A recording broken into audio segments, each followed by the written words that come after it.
Today, we got another person who I met through the Hawaii wedding industry. We're both creatives. We both had cameras in our hands. However, our paths are similar in that we met in the wedding industry, we left the wedding industry, and we're still using our skills, just in different ways. This one is for you if you are a creative person looking to expand your abilities outside of a certain niche. I think Crysta is a great example of how you can take a skill, an ability, even a vision, and then apply it outside of the place where you sort of cut your teeth, where you expand. Crysta is somebody who's done more, who's expanded and has grown a lot. And that's what we kind of do in this episode. We kind of cover a lot of ground since we last sort of connected like this. A lot has happened in her life personally and professionally, which I think is going to be interesting for all of you out there who are creatives. This episode is for you, especially if you yourself are a creative looking for ways to expand your influence and look for new opportunities. Just like how you have people use profile photos to represent their public identity, Crysta does very well, and she's very prominent in creating content that represents a business's identity. And just as an added extra bonus, although it's a bit selfish, I know, I just gave her Swiss dressing, which, as many of you know, is my family's salad dressing. And it just ended up staying on the table for the whole episode. Not like it was supposed to be that way. It wasn't planned or anything, but we just both love the dressing. Crysta shares an interesting story about how this dressing represents sort of a turning point, if you will, in her trajectory, which is cool because it's something so close and personal to my family, and it's got some significance for her in her journey. Just a cool little thing. And I know it looks like we just sponsored. No, this podcast is not sponsored. This is a podcast, as you know, that celebrates the unperfected process. Welcome to 100 Bad Videos. Thanks for tuning in. You can find all the information to all the links for Crysta in the links below. This is Crysta. Crysta, thanks for coming through. Thank you for having me. You know, I think I want to start with just congratulating you because I was thinking about it. The last time we met, you were, or let's say the first time we met, you were a wedding photographer. I was a wedding videographer. But since then, I feel like you've knocked out a bunch of things on your to-do list to the point that saying you're a wedding photographer is it's very much an understatement. So you've come a long way. You're doing a lot of things with a lot of people, making a lot of impact here in Hawaii. And I just kind of want to dive into this kind of development. You know what I mean? This is only 5 years? Yeah. Something like that? I would say about there. So tell me, what's happened from then until now? Wow. Okay. Yeah. A lot, I guess. I think that the first time we met was at a wedding expo.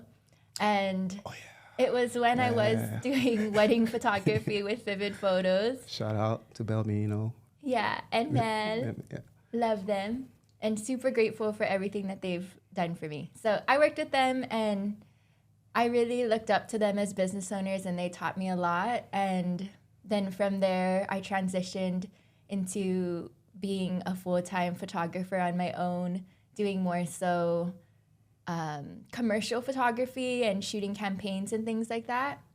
And an occasional wedding here and there if the right people ask.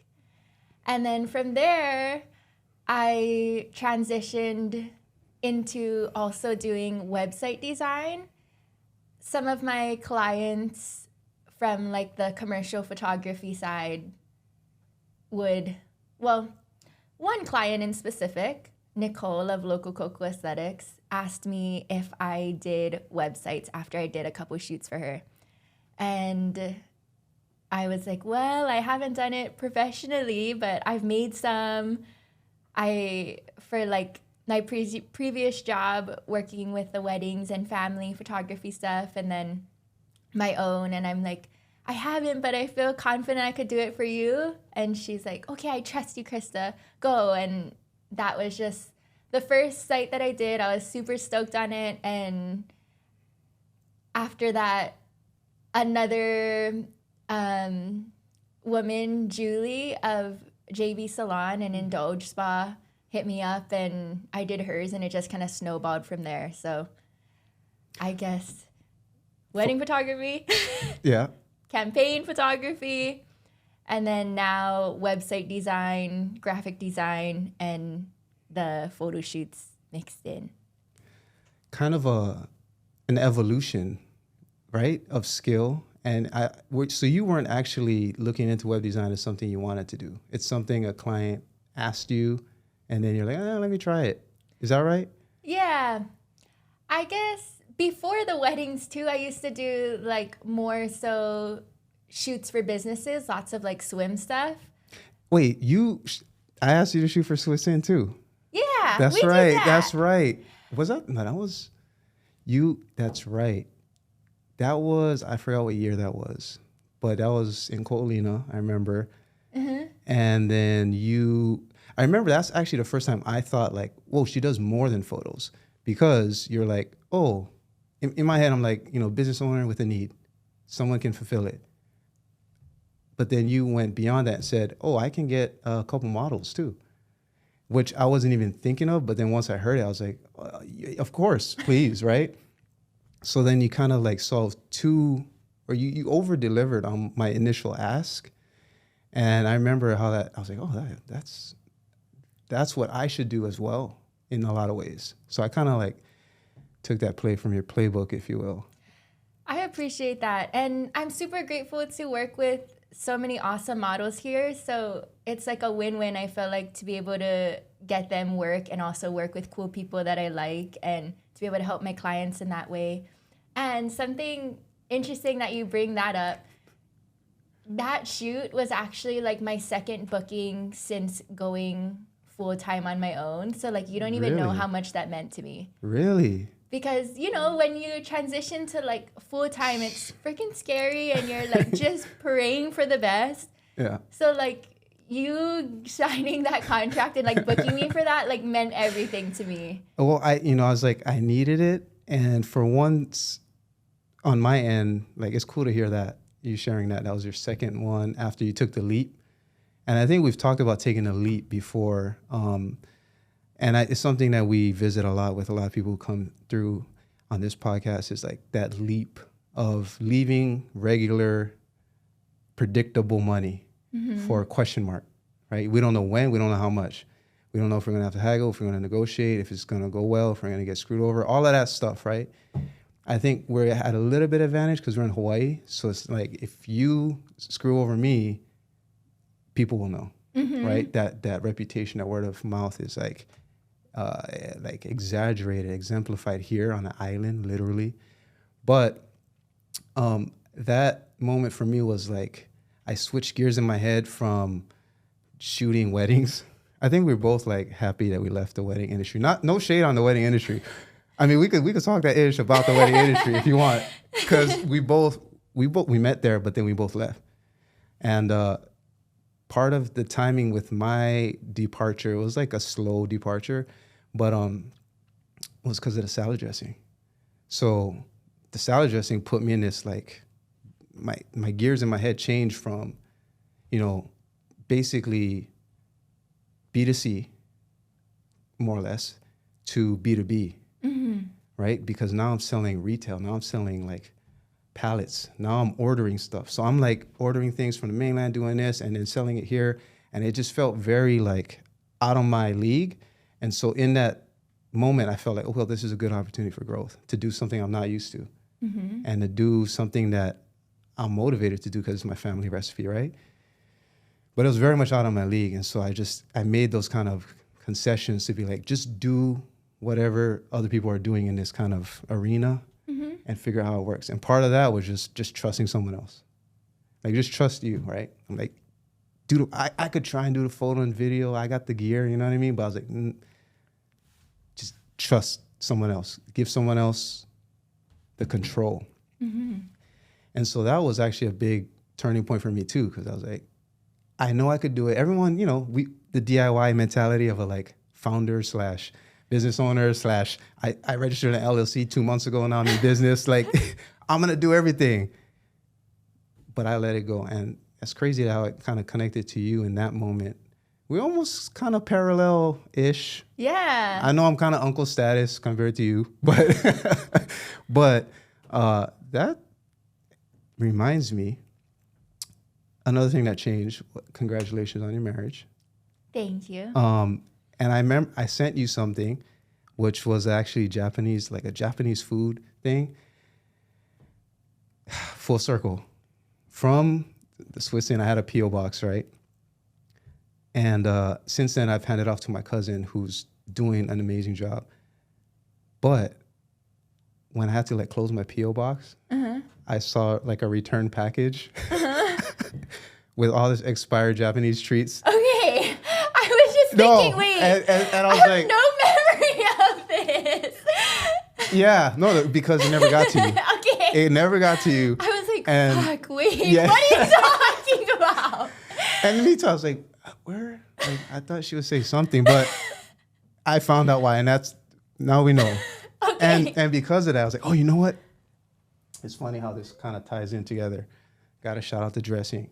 This is the salad dressing that I asked you to shoot for, that we kind of shared this moment in time together, family recipe, but take that. This is kind of a constellation. Thank you. Yeah. Honestly, I love this dressing. Like, it's so good. I'm totally going to use it. Please do. Please do. So there's something else you said in that first response that kind of, I want to talk about your personal life, your professional life, and then your goals, right? Like future. We've kind of talked about personal, like that last time when I was shooting something for you, and I got to learn about, you homeschooled or no, private. You left school, you took the route less traveled. I know surfing's in there. Your dad is a big influence. I want to get to that, but I think top of mind right now for everybody, especially like watching this right now on a device, is technology. How much tools do you use now? To run my business? Yeah. How many subscriptions do you have? What are you using? Okay. Like, what's your tool belt look like? All right. I would consider myself a minimalist for sure. I've never really been like a gearhead per se because I don't know. I've just like grown up with that frugal mentality. Okay. So I'm like, You make it work. Yeah. So, but with that being said, shooting wise, I shoot on a 5D Mark III and a 24 to 70 2.8. That's a goal too. Yeah. It's the bomb because you get like wide and tight like in an instant. So I love that. And it might be time to upgrade. I'm like looking at some mirrorless options, but we're getting there. Okay. If it works, hey, right? I mean, Shigo, but I'm open to it. Yeah. And anyway, I have like a iMac desktop that I do all my web design and editing on. What about software? Like Lightroom, Photoshop. Yeah. Mandatory. Yeah. What about for the websites? I'm curious. Okay. I love Wix. Okay. Which is really user-friendly, which is kind of a reason that I love it on design side. It's super customizable. And I love it because when I give it back to my clients, they can actually do stuff and feel empowered with it instead of it being like fully coded and where they have to ask me for every little thing. Yeah. Not that I'm not totally there for them and like down to make changes and stuff, but it's like there's something about being in business and wanting something right this instant and being able to do it that feels awesome. So Wix is one of my favorites. And then I also do use Squarespace, although it's not as much of a favorite because the mobile side is just way less editable. It kind of is like template based and then you just it spits out a mobile version and you can edit little things, but way less. And then there's Shopify for all of my e-com clients, and it's fast. It has like really good, like recommend if you like this, you may also like this kind of stuff, and lots of plugins. So I'll go Shopify for e-com clients, and then Wix for service-based clients typically. And Squarespace if you have to. If they already use Squarespace and they're like, I don't want to learn something else passionately, then I'll use it. So is that something you go through in like your initial consult when you're like, What do you have? If you're coming in with something, I can adjust to that. Or better yet, just clean slate. I'll just make something from scratch. Yeah. Basically. So in the initial consult, I definitely figure out where they're at and how they're feeling about it. If okay, you're there. Mm-hmm. Are you passionate about staying there? And 90% of the time they're like, I don't really care as long as I can like change stuff and understand it. In which case I'll try to get them on one of the ones that I like. I see. But then if they are passionate about staying there, then I'll learn it and figure it out. And then that's great for me because there's nothing like somebody booking you to make you really learn something and learn it good. I hear you. You know, the reason I asked about tech is because, I mean, look right here, like there's a bunch of devices. There's the hardware and software.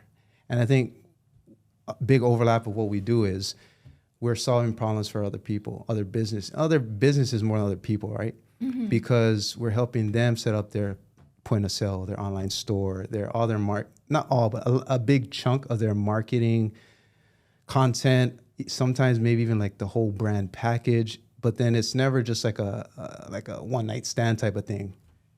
Well, sometimes it could be where it's like one and done, but then a lot of times there's almost, if you give someone, like you delivered 500 pictures or 300 pictures, maybe even 20 pictures, sometimes because the internet's the internet, one or a number of those can just take off in a way that kind of owns the identity of that entity, that brand, that account or whatever. And so then I was like, well, now the creator's kind of tied to that. For better or worse, like it could just be more business, more long-term, subscription-based, whatever.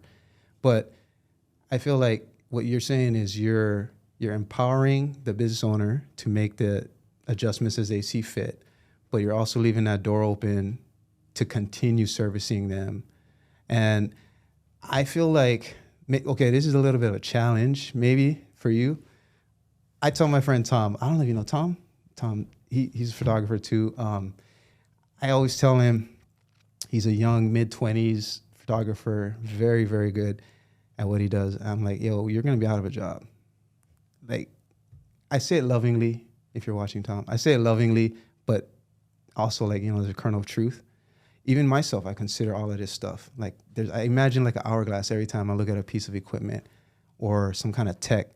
It's like you have to squeeze as much juice out of it as possible before the barrier to entry, it becomes so low that anybody can do it. Mm-hmm. Like now there's way more cameras. Now there's more people taking more photos, doing more edits. All these kind of apps that coming out are making it easier for people to create, thereby sort of bypassing the people who are selling, hey, I'll create it for you kind of services. So like websites, photos, even videos. I'm like, yo, I don't know how much longer I can survive with this kind of offer. Do you feel that kind of pressure? Okay. Yes, but also no. So even to add on to what you're saying, there's all the AI things coming out that are making it even easier and like creating things out of midair, which is like kind of awesome, kind of scary. Like I'm kind of in the boat of like, it's here, so we should be taking advantage of it. Yeah. If we want to like stay with the times. But at the same time, I'm super grateful that God has blessed me with what people will say is like a creative eye. And although it is getting easier and easier, and I think everybody has creativity within them, some people don't have it necessarily in the way of shooting something, which is, I bet they're freaking amazing at other things and have other amazing creative talents. But there is something to be said about people that do have an eye and that can like visualize it and come up with concepts and things to execute your product and communicate your message. So I think that we're safe for some time at least with that being said. If you had to put a number of years, okay. what would you, if you had to? It's 2023 right now. What? I don't know. That's such a hard question. I think 2030. We're going to be done? What we're doing right now, I'm just saying what we're doing right now will be able to be done for cheaper, faster. That's, you know what I mean? That's just my statement. There's still going to be people who want the convenience that we offer because we'll do it for you. Totally. Right? Like convenience is going to be sold forever, no matter what. So someone being able to do something for me is always going to be a product or a service, right? So there's going to be people making a living there. But I'm just saying, like, I think in about 5, 6, what is 2030, it's going to be so easy to do what we're doing. Yeah. You know I what I don't mean? know. I guess I feel like we can still sell that convenience though, like doing it for you, having the vision, like bringing it to life, that maybe there will be people that do it for less. That's like a then problem to me at least. No, like a then problem. Like in 2030, if like it's going that way, then at that point I'll like assess. But I feel like there will still be a need for it to an extent, you know? So how would you, let's take, so right now I'm making a lot of food videos and shout out to Aloha. And a lot of times we're talking about where our creativities overlap. Aloha comes from a lyrical, musical background, very auditory, but also like written language and words, right? I come from more of a visual journey, what I see, how I interpret, how I remix what I see in my own way type of thing. And then we overlapped and we connected and we're doing that. But I think at large, right, when you talk about having that creative eye, that sort of flavor, I love how we use a lot of food words to describe non-food things. Taste, like, oh, she has a different taste. Flavor, oh, you have your own flavor. Like, it's kind of another way to say style. We use these food words to describe non-food outlets and creations from people. And I think it's because we recognize that kind of like, hey, look, I could give you the same ingredients, the same tools, and you can get in my kitchen too, but you're not gonna make the same thing as me. Exactly. I feel like that's timeless as well. There's always gonna be that artist, that creativity, given that the tools are making it so easy. I think, it might sound like I'm a pessimist when I say, 2030, like everyone's out of a job. I mean, in a good way, like nobody's cutting ice anymore. We used to do that. We used to cut ice from lakes and go sell it on trucks. No one does that anymore, but that frees up that human capital, I think. So now, imagine what Crysta can do with like 20 times the kind of power that her current tools have. What else can you do, right? Totally. That's how I look at it, as like, well, imagine all the new opportunities and the new frontiers that us creative people with that kind of flavor can go and attack. So I didn't want to make it seem like, hey, you can be out of a job, basically, because I don't think you will be. And you've already proved it in like 5 years, right? So talking about wait, you said something about, how is it, would you say, like, I noticed you work with a lot of local women-owned businesses. And as a girl dad, that means a lot to me, because I would like my children to grow up, you know what I mean, and have that same kind of, you can't skip hard work. The work is work. You can't skip that. No matter what tools, are available. The work is the work. You can't skip that. And so I feel like your impact is in alignment with a lot of these other kinds of females, figures, models in Hawaii. So how is that? Did that just naturally happen? Or is that, like our last conversation, you said like you had a smaller group of friends growing up, but now if someone just went to your page or something, or just saw how much people you're impacting, it wouldn't seem that way. So like, how did you get to this point where you're working with so many powerful women in Hawaii? I think it's because I desired that. I love seeing other women succeed. I think because I'm a girl, seeing other girls do their thing and make it really empowers me and inspires me. A huge part of me taking that leap to go on my own was there's a girl, her name is Hales, and she owns Ocean Creations, which I'm actually going to head to her grand reopening after this. So she's just killing it. And she was making the leap to be full-time and do her own thing. And so she quit her job at the bank and went into making jewelry full-time. With that, she wanted to do a photo shoot to kind of like step into that. And we did a shoot together. And she was telling me, yeah, I'm doing this. I'm like really scared, but I can always go back to the bank if I need to. And I'm just like, damn, like you got this. But at the same time, like, I wonder how it's going to work out, you know, like scary for you. Yeah. And then I just saw her killing it and doing it. And then that inspired me so much that I'm like, wow, okay, she did it. Like, what's different between me and her? I mean, she has all of her gifts and everything, but she hustled. And I'm like, okay, if I hustle, can I do this too? Can I have that freedom? And that was a big thing in the back of my mind that made me do it. And then just there's something about women doing it that just makes me like, yeah, girl, like get them. It's like you're in the stands at the Olympics or something. You're just you're just rooting for everybody. I mean, would you say then that that's the sort of inciting incident for you then that set you off? It was a huge moment in my life that like I'll always be grateful for her sharing it and sharing her fear, because if I just saw her on the other end, like now she has a store in Ala Moana, and in Kamakanali'i, she's reopening this like beautifully renovated place.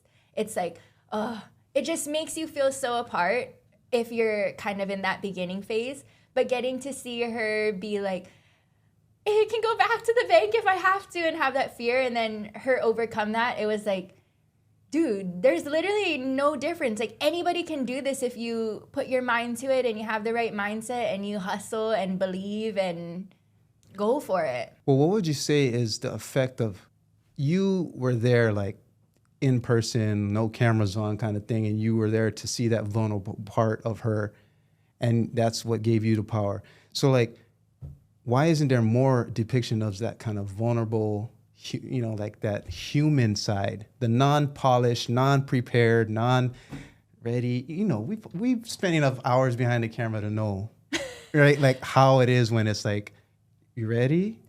Go. We've directed, we've been there, right? But everything that happens after and before that moment, to me, if we go back to our weddings, like doing formals, sunset formals on the beach, done it a million times, right? That's part of the reason why I stopped doing weddings, was I was like, I feel like I'm almost an autopilot. Like I've done it so many times that like I know how to still deliver, but sometimes it did feel a little bit forced, or a little bit, to use the word, fake.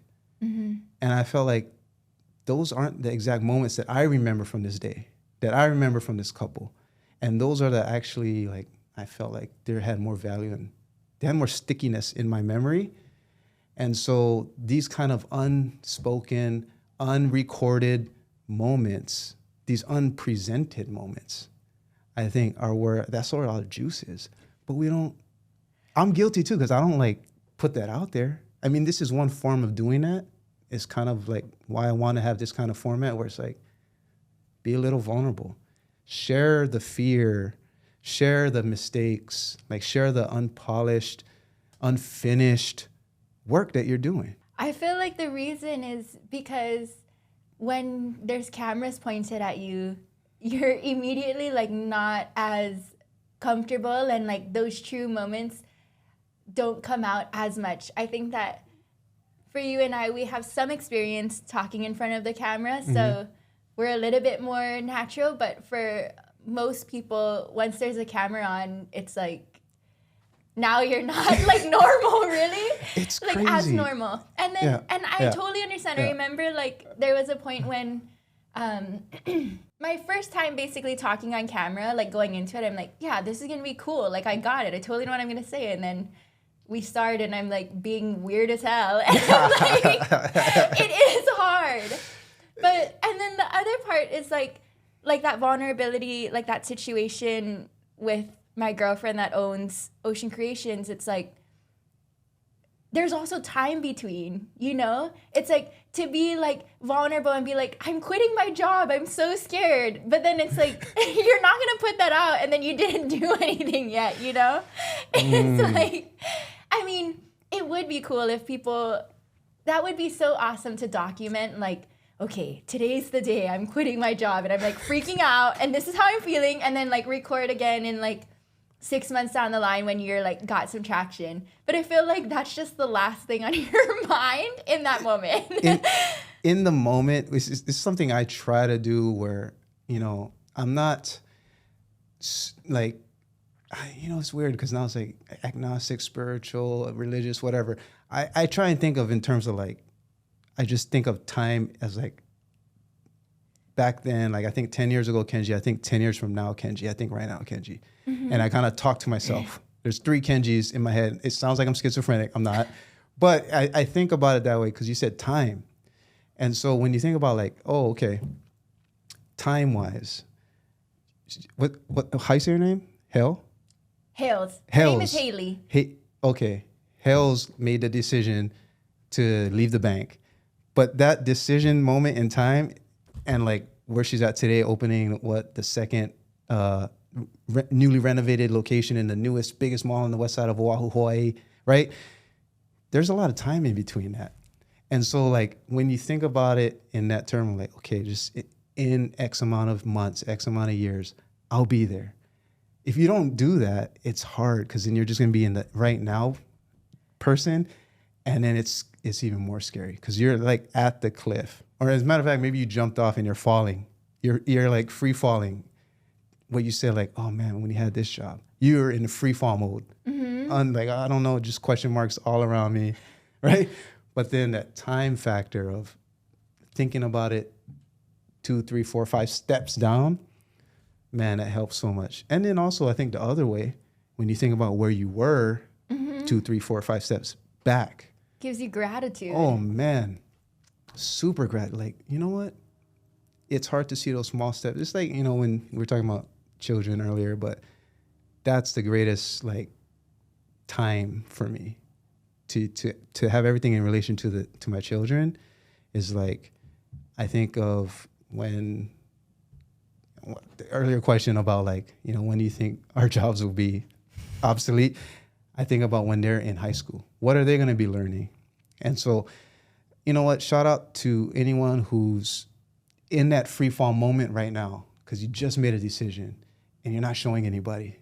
Mm-hmm. You probably made that decision. You didn't even tell the person you live with, and you're free falling right now. You're scared as fuck. You don't know what's going to happen. You don't know when your next check is coming. All that uncertainty, I think, is that fire that really forges steel. That hardened, just, hey, man, I've been through that fire. Absolutely. And on my side, I really believe in the power of the law of attraction. And I also love God and trust that God is rooting for me and place these desires to do my own thing on my heart because I can and I'm capable. And I think that there's definitely some gas under your ass with the fear of in that free fall mode. But I think that thinking about the future is so important, and the way that you think about the future is what's gonna make or break you. If you're thinking about the future too much on the fear side where you're just like, it's not gonna work, like, what if it doesn't work out constantly? Then chances are it's not going to work out. Like, you're right. You gotta visualize what it is that you want and like your dream life, and you don't have to know exactly how you're gonna get there. That's not even necessarily your business. You just gotta go and like do the best you can each day and hustle and work, and then you'll get little hints from the universe, I feel like, and little next stones in your path to walk on. You don't have to like see all the way. It's kind of like if you're driving and you have your headlights on at night, you only need to see like that next 20 feet in front of you, you know? I like that. And just keep strong with your vision, and you're doing what you need to do, and then you'll have little things come up. Like for me, it might be a Google search that's like the exact help that I needed, or something on Instagram, or just seeing something that will be or trigger your mind to be like, ooh, that could totally help that thing. And just being open to that and going for those gut feelings and those, like, your intuition, you know? Can you, like, I know it's hard to like be put on the spot, but like, can you name any of those incidents that you experienced? Absolutely. Okay, I'm trying to think of what would be a good one. Oh, there's that many there. Okay. Just for the people in that free fall right now, like. Okay. This might be real hippy dippy for some people, but this is totally No judgment zone. Things that I believe. Okay. So we'll start here. I remember kind of in an integral moment of me, like, being on that fence line of deciding to take the leap to go on my own. I started seeing dragonflies a lot. And I read a lot of spiritual books and stuff, and they talk about how if there's something that's like sticking out to you and that you're like, weird, you can Google like spiritual meaning of seeing a dragonfly. Really? And so I did that, and it was saying, okay, big transformation and change is coming, and like it will be in a positive way. Not exact words, but giving me that impression. So I'm like, okay. And then I kind of thought about the dragonfly as like a sign for myself that, like, okay, go, like, you can do this. And then whatever, I've seen it throughout time through running my business, and it was a good, like, reminder for me. And something that was kind of crazy was later on, when I was feeling like I wanted to kind of build a little bit of a team and have somebody join me that could help me help more people. I had my meeting with my girl Lizzie, who is with me now, and she told me like what her rate would be basically to work with me on a month-to-month basis. And that was scary. It's like, damn, this is like more than rent. Like, this is like the biggest bill that it's going to be every month that I've ever had. Like, is this okay? And then because I believe in this kind of stuff, I'm like, okay, I need a sign. Like, and then with asking for signs too, I feel like it's like you can ask in a yes or no way. Like, okay, if I see whatever the first thing that comes to mind, again, for me, it was the dragonfly, because that's kind of similar. Like, it's in my business. Is things going to work out, land? If I see it, then yes. If not, then no. And I'm like, okay, stressing about this situation that is like, I'm just wondering, what am I going to do? And is it right? And then I went to go heat up my lunch, and on the fridge was like a card, and it literally had a dragonfly like right in front of it. And I just looked up and saw it, and I'm like, wow, like, that's crazy. And it's just like that reassurance, and it's been working out. So I guess power to you. Shout out to what, Lizzie, you said? Yes, Lizzie. So you saw that and you're like, let's go. Pretty Basically, much. Lizzie, let's go.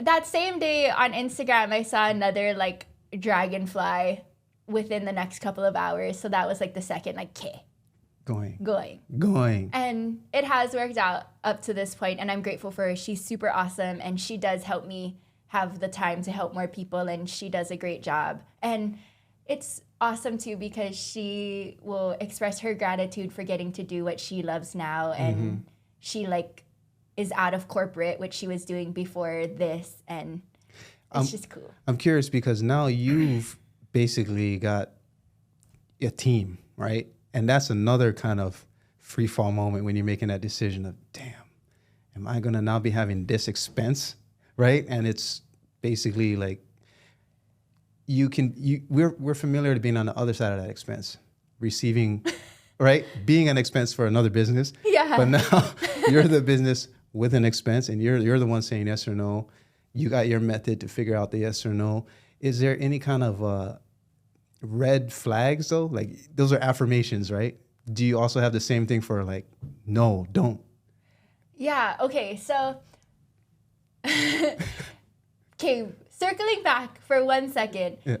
That totally was another free fall moment. Like, as a business, if you're growing, you're gonna have like moments as scary as taking the leap to go on your own as you go along the path. And that's like normal. And that means that you're like getting somewhere. But something that's important to me with those scary moments is like your intuition, and that like feeling deep within yourself is telling you if it's gonna be good and if it's what you're meant to be doing. Because I feel like if you're just relying on your mind, it's like almost impossible to make decisions, and it just sucks because you're like so like, is it okay? Is it not? This could happen. This could happen. But I feel like you can feel deep within you, even if you're scared on like this level, but deep down you're like, no, this is gonna be good. This is gonna be what's right for you. That when you listen to that deep feeling, things will start to happen and opportunities will open and all of that. Red flags, I would say, is you can ask your signs like, if this, then yes. Oh, okay. And if you don't see it, then that's a sign too. Do you have any other kind of like a person though? Because you know, like, being inside your own head, better or worse, right, can be a little bit extreme. Maybe you're gonna like, I should have made that decision when you're just in your head. But do you have somebody that you can consult with, somebody that you trust? Like, who's that pillar for you? I would say my husband. I definitely talk to him about any big decisions, and he's just honestly really encouraging and like believes in me more than I believe in myself, which is really helpful in making me go for stuff that I want. And I guess I know that I'm talking about all of this from like a spiritual stance, and I do believe it, and I do believe that anything is possible with that. But also, like, you got to be logical too, right? Like, I'm not going to promise this girl a job if I literally can't pay her. Yeah.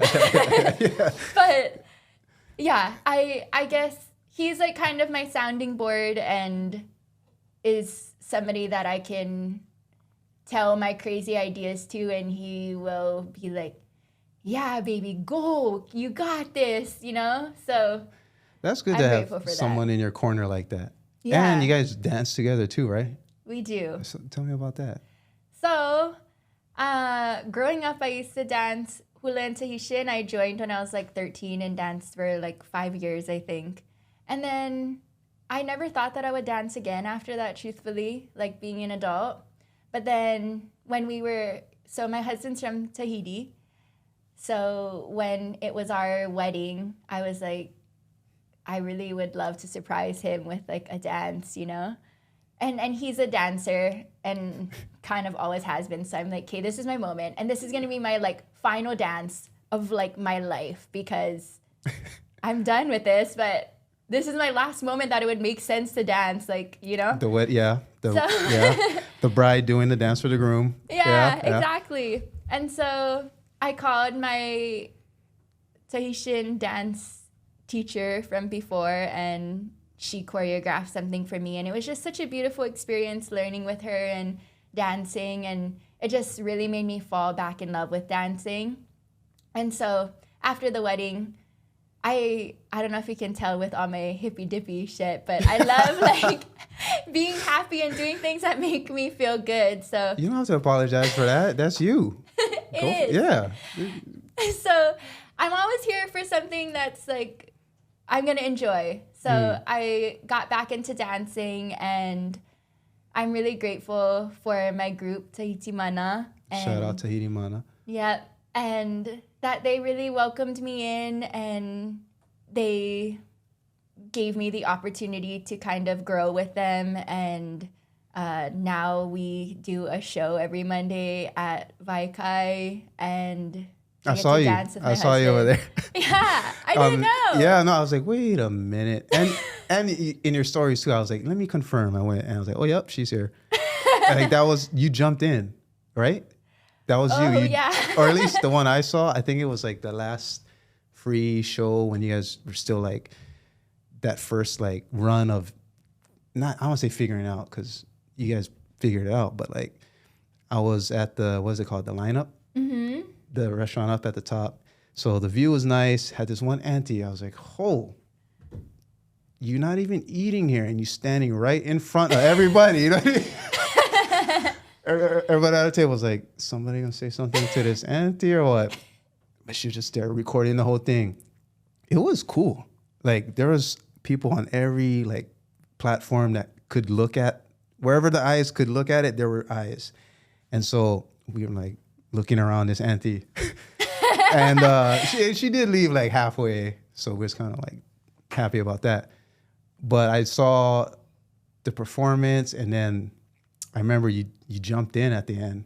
So you don't do that jump anymore or what? So it depends on the day of the show. Okay. Basically for some context for anybody watching this, we have a part of the show where we're dancing this dance about like the Tahitian legend of mermaids, and our leader thought it'd be cool if we dive in at the end, or one girl dives in. So I have the honor of playing that girl that dives in sometimes. And I don't know, I love it. I'm like, even this show is something that I'm just so grateful for, and it's just so aligned with me that it's like crazy to me. Like, first of all, I didn't even think I'd be dancing, and now I have the opportunity to do this. I get to like surf this wave pool, and I love surfing, and the whole show is hula and Tahitian, which is like the two dance forms that I know, and like that I know. For people who don't know the difference, can you explain it as a practitioner of both? What's the difference? Hula is the dance form of Hawaii, and Tahitian is a dance form of Tahiti. I tried explaining that to a friend, and I was like, I guess, you know, like, I don't want to call her ignorant, but she just didn't know, right? Yeah. And I see how if you go to a luau and you're visiting Hawaii and you go with your family to this luau, a luau is a luau, a dance is a dance, and you don't, even though a lot of luau's, and we won't call yours a luau, I think there's a different, what would you call the one at Waikai? A dinner show? A dinner show? Like, you know, like there's a lot of places to go and experience the culture, right? And if you don't have that sort of fine-tooth comb to figure things out, or if the actual luau, the people performing don't have that part of their dialogue, you know, like there's a dialogue there too where it's like you're kind of explaining, and next we're going to have our warriors from this island do the XYZs, like that intro kind of thing. Or if you're eating, you're on your phone or whatever, you're not paying attention, you just look up whenever you hear music. I could see how you would blend it all together. But I just wanted to, like, there's a difference. There's definitely a difference. Each of the islands have their own, or like, so there's some overlap in that, like, both are forms of storytelling and recalling history and talking about the beauty of these places, but they have their own styles and flares. Of course, it's like with different people, they kind of adapt and create their own and have their own creative touch on things. Yeah, exactly. And then Tahitian is kind of known for drumming and like the fast, like shaking. Yeah. Although it does. Tahitian also has aparimas and mehuras that are like slow and more similar to hula. So they do have similarities, but I think that it's from their place. It really is. And, you know, the thing is you can get so much variety here. Like, let's just say you're family visiting Oahu, because I can't speak for these kind of shows, events, luau's on other islands. I haven't been to them, but I've been to a lot here.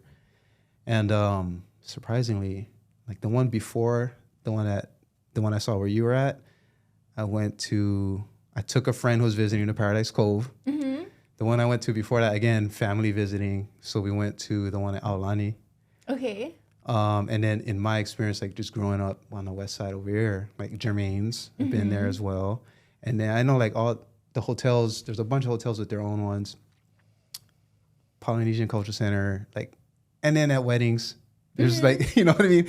Sometimes people, as vendors, groups will come and perform. So it's like, I've seen a lot of the dances, and it's like, it's pretty cool to be able to see that many different kind. But I think it's better when you have that sort of narrative piece. At least I enjoy having that narrative piece of like holding my hand and telling me what this dance is and what it represents, that kind of thing. Is what I like to do when I travel. I try and experience that kind of thing too.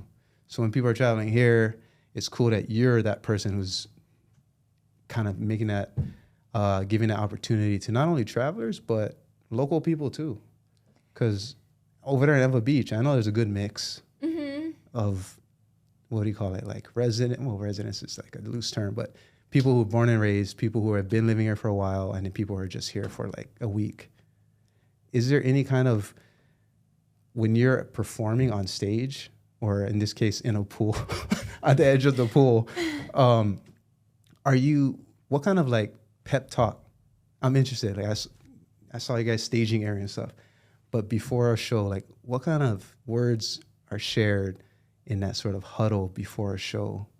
In the huddle, I guess it's kind of like, okay, guys, let's have a good show. Yeah. And we'll pray. And our leader is from Tahiti, so he'll pray for us in Tahitian. And I guess personally, I'll have my own little prayer and ask that God will kind of like dance through me, and that I'll be able to touch somebody, and that hopefully I can make somebody's day a little bit happier by seeing this, and just that I do what I'm meant to out there. You do as a vessel.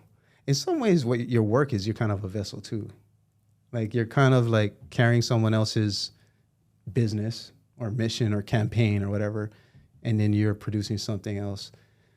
Is there like, as someone who's married to an international person, me too, right? So like we have an international marriage, right? Is there, what kind of, if any, burden or pressure or expectation do you feel as a representative of Hawaii/America? What do you mean? Like, is your in-laws, for example, are they, what kind of, I say expectations, that's kind of the wrong word, but in my experience, I felt like I was put up in situations that I wasn't ready for. Like, oh, now I'm representing America type of thing. Oh. You know what I mean? Like, did you ever have any of that in your relationship? Like, now I'm representing Hawaii to them, or were they like, no, we're familiar with the islands, we know. I don't know. I never really felt much pressure in that way. I don't know how much I'm trying to rep America personally. Hey, but whether you like it or not, we both are. Yeah. You know what I mean? I don't know. I haven't felt too much pressure in that way. I feel like I just want to, more than that, I care about like just being a good person individually, and I hope that like showcases it. And but I do have on the side of an international relationship of my husband's mom barely speaks English, so I'm trying to learn French to speak with her and to be able to have that relationship, which I feel like would be could be a burden if I didn't like have any desire to. But the cool part is, when I was growing up, even though I never, like, I don't even know if I really listened to French before, but I always was like, French is such a hot language. Like, I want to learn French, and I bought a little, like, how to speak French, like, pocketbook and stuff, so. How's it going then? It's going pretty good, I would say. Nice. And so now, it was kind of like the perfect, I kind of forgot about that, but meeting my husband and his first language is French was like the perfect push to learn it. And so now I'm learning it, and his mom is actually coming at the end of this month, so I get to like really put it into practice. There you go. Nothing like having to speak to mom. Yeah. Right? And if that's so, she doesn't speak any English. I would say I think at this point I speak more French than she speaks English. So y'all be speaking French when she comes. yeah. Or at least trying. Yeah. At least in person, it's a lot easier. Oh my gosh. Right? Okay, that is something hard. To try to like speak a language that you don't know or like that you're learning through FaceTime. Oh, So hard because there's like lag and then like already to like try to speak a different language, you're like, it's so intimidating. You're like, you don't want to sound dumb. You don't want to sound disrespectful. So then you're already like saying it like with some fear in there. And then if it's like, they don't hear you because it lagged and then now you have to like repeat it 4 times, you're just like, am I even saying anything? Like, this is the worst. just give up. Just close the screen. Like, you know what? Or just do the voice only. It's so hard to, most of communication, if not more than half, like probably like 60, I'm guessing, I don't know, I guess like 60, 70%, maybe even 80% of communication is this. The verbal cues, like how you move your head, you squint your eyes, or, you know, all these cues that we pick up as someone who learned a language as an adult is very different for children. As someone who learned another language as an adult, I can say like, I'm almost blessed in a way that I learned before this influx of like content online. Mm-hmm. I feel like I'm aging, like dating myself, but in like the 2000s is when I started learning Japanese. And so, you know, there was YouTube and stuff, but a lot of it happened just, I would say like this, you know, like in class with the teacher, hearing, you know, like you have drills like to say something, I don't know, like sore, kore, are, or something like that, right? And you hear everyone say it and you're like, oh, it's coming to me. It's coming to me, you know what I mean? Like, or you got to do a conversation. I'm A, you're B. Oh man, I only memorized the B part. Now I have to, you know what I mean? Like, so that, all of that in person though, I think because I went through that sort of fire. Yeah. Man, that's a huge part of why I was able to just, and also living there. Let's not ignore that, but like living in Japan. But when I was learning it in Portland, it was, I think, this kind of thing with the teachers. We have like different teachers every day of the week on purpose. Wow. Yeah, because they want you to hear this teacher's language on Monday, and then this teacher's language on Tuesday, and this teacher's language on Wednesday. And so all of that I learned only after living in Japan for many years. I was like, that was huge. Yeah. I could have learned on Duolingo or whatever, right? Like I was book smart when I landed, to be honest. I was pretty book smart. I already had a minor. I didn't even plan to have a minor, but I had a minor. So I was book smart, but I immediately realized like the wall I would run into when I was there. And then I see other people who like just started learning 2 weeks ago, making people laugh. I'm like, oh, how did he do that? He knows 3 words. You know what I mean? But he just made this group laugh. And that's where I'm like, you know what? This kind of personality, the way you say something, the way you deliver it, a lot of that is the communication. And as a dancer, you understand the verbal, like the visual communication that you do with your body or with a group of people, with your wardrobe. All of that's communicating stuff that we don't necessarily take for granted. But I think it should be a part of anybody's language journey to consider. Like, it's not just the book. It's not just these words, the grammar. In fact, that's a minimal part of it. I'm not, that's not, you still got to learn. It's kind of like, I don't know what's a good analogy, but the words, it's crazy because the more and more like I'd pass the test, the less and less I would like rely on it, the less and less I would actually, of course I'm going to conjugate the verb the right way, blah, blah, blah. But like when I'm actually using it in the wild, you know what I'm saying? The significance gets lower. Mm-hmm. It's a weird relationship. I can't really explain. And when I hear you saying that you're learning French, I'm like, yeah, that's the last language I attempted to learn. And I was like, oh man, I don't want to go through this thing again. Because it's a journey, but it's definitely got a lot of payouts. And if at the end of the day, you're going to open up so much doors. The more languages you can speak, the more doors are open, right? And so that's cool that you have that sort of motivation, like it's your mom. Yeah. To be. And she's like the coolest lady ever. Like so crafty and like talented and like loving and awesome. So it's so worth it. And it's just cool because God gave me this desire like long time ago. You know, I could have like had zero desire to learn French, in which case I think that it'd be way harder and like way less enjoyable. And if you know me, you know I don't like to do things that I don't like or to be told what to do. So I think it was like meant to be. And then the other part is like, I've always wanted to go to Tahiti and like the other islands like Moorea and stuff. I would like just scroll through photos of it for like hours before. And so I want to go, and I'd love to be able to be independent and like be able to go store by myself and like do things on my own without having to like be absolutely lost, you know? And yeah. You can do it. Go. Have you been there? Not yet. Oh, you have plans? Like you're going soon or what? We have like tentative plans, but no flights booked yet.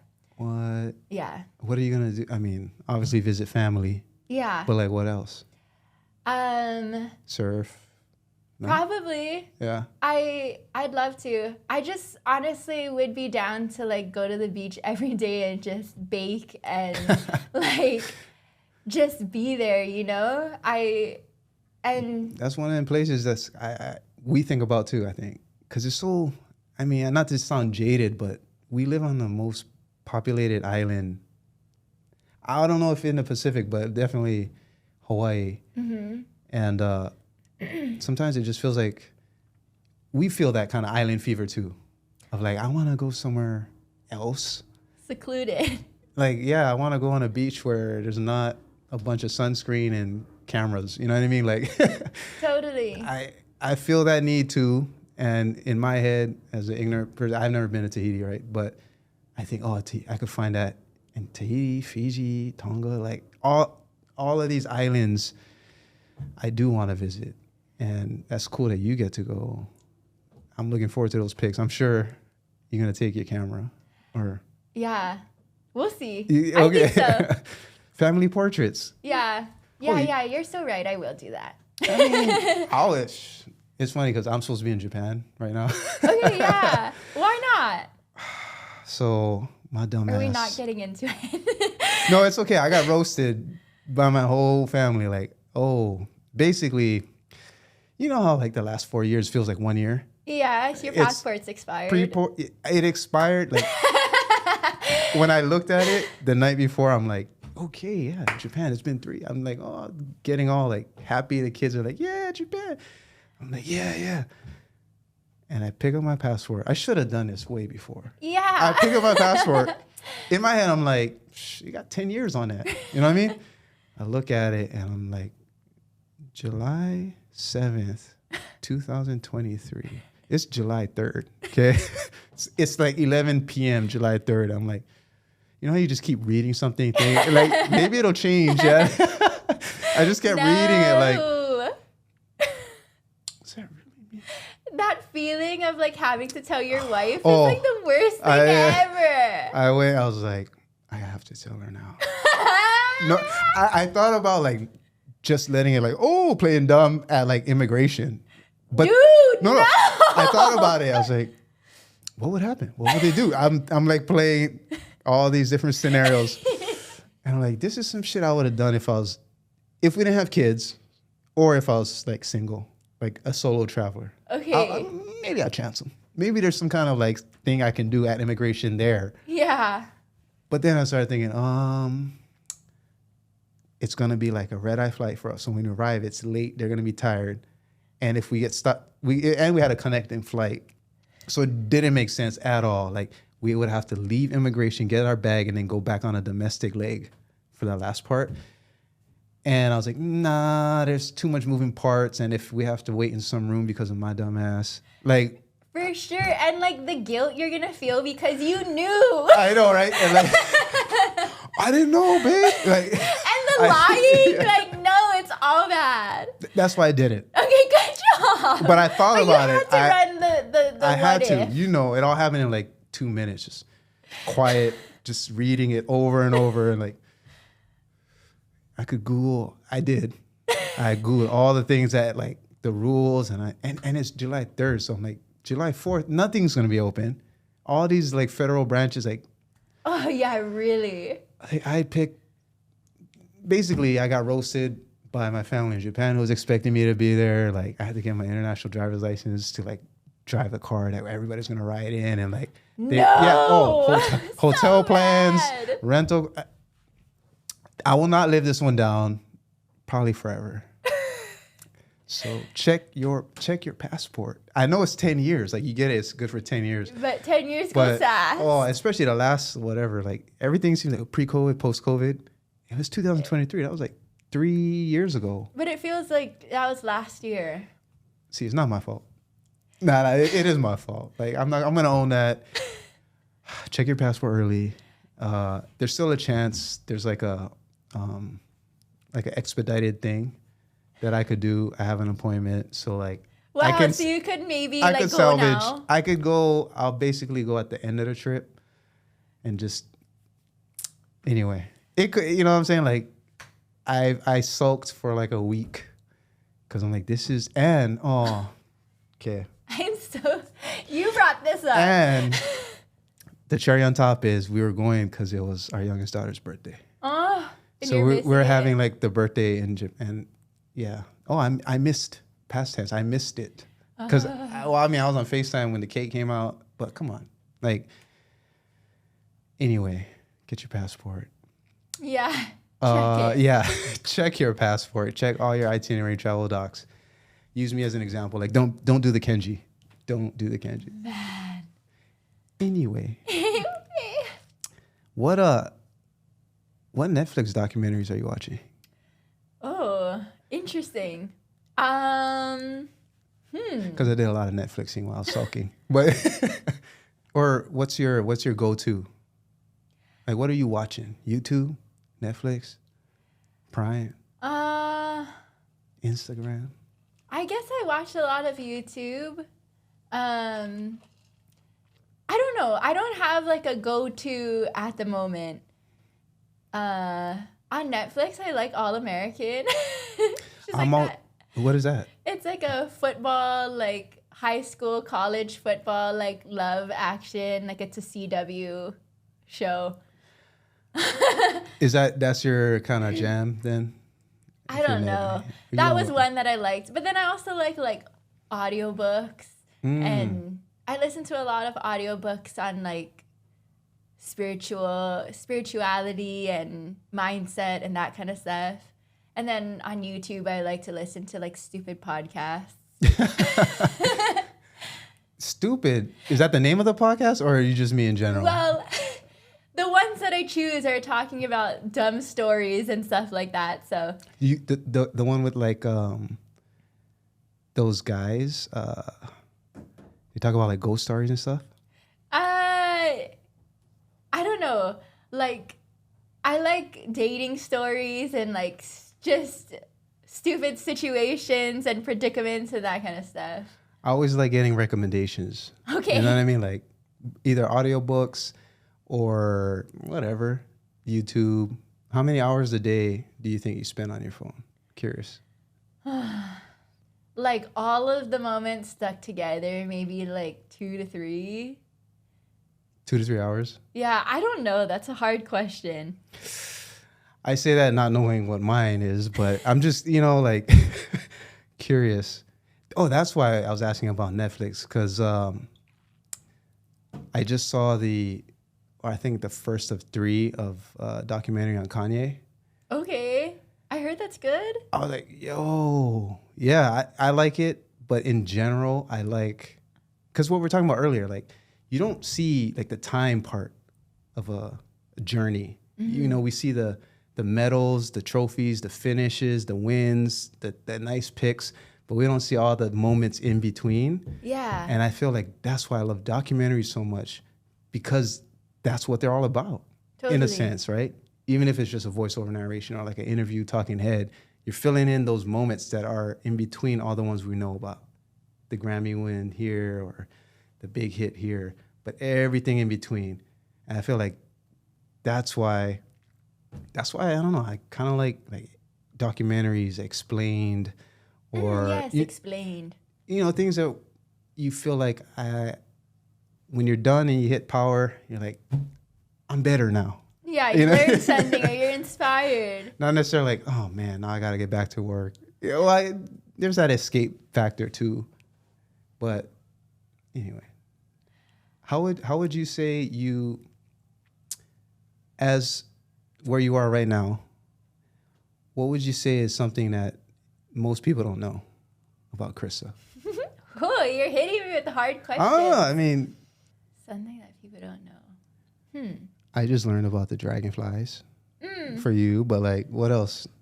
I don't know. Maybe like I'm all about positivity and mindset and focusing on that, but I too have to remind myself of these things, and it's not always perfect, and like I'm not always the most positive person, but it's kind of like, I don't know. I also need to check myself and like do the steps that are going to make me feel better in different situations so that I can live the life that I want to. What is that? What is that life that you want to lead? I want to live a life where I feel good and I feel like in flow and at ease, that I'm being a good person and that I know that, and that I'm making some kind of difference for people, even if it's not the whole world, but like these businesses that I work with, that I can help them feel empowered in their business and feel encouraged to keep going and to look at their business and be like, ooh, yeah, like, yep, that's my brand, that's my website, I'm proud of that.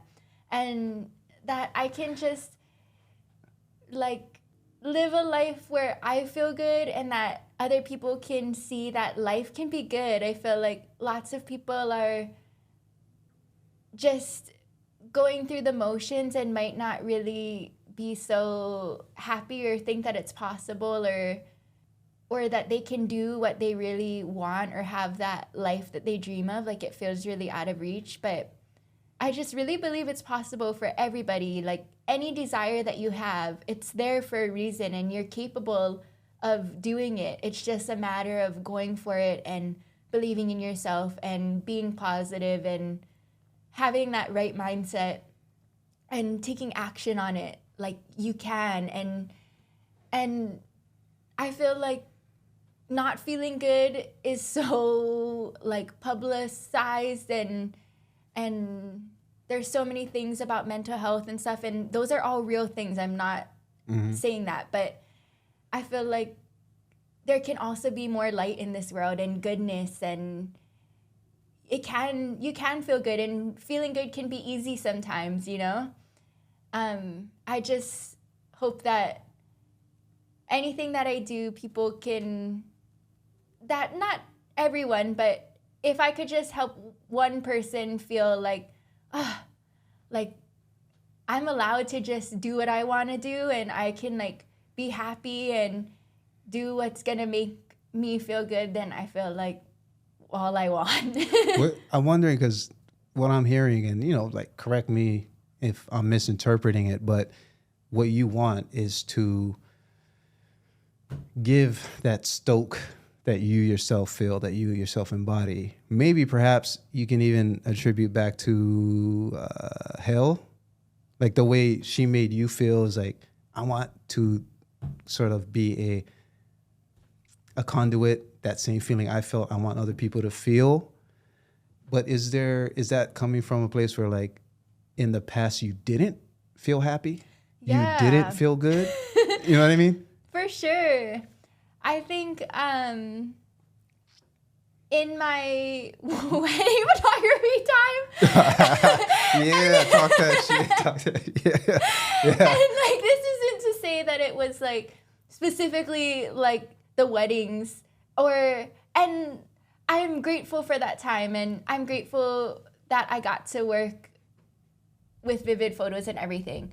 And it's not all that. Yeah. That was the problem. But just in my life, I think that I was really burnt out and also just not prioritizing feeling good. Like I just was kind of blowing with the wind. Like I wasn't putting effort into feeling joy or doing things that would make me feel good. I was like not really moving my body or like working out in any capacity. Yeah. I was just in a relationship that was like the safe route, and that was like, well, it's like you're not doing anything terrible and you like really love me and I can see that, but is this really like as fun and awesome as it could be?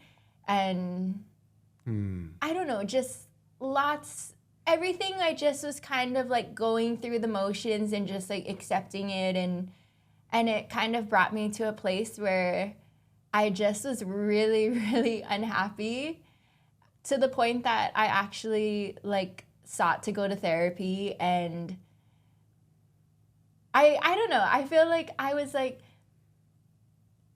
kind of in denial at first, like my life was just whatever, and then I'm like would hear all of these podcasts talking about how great therapy is for everybody and all of this stuff, and I'm like, maybe like I should find myself. Like I just didn't feel like I knew myself, and so I like called my doctor and was like, is this covered under my medical whatever? They were like, we would have to do like a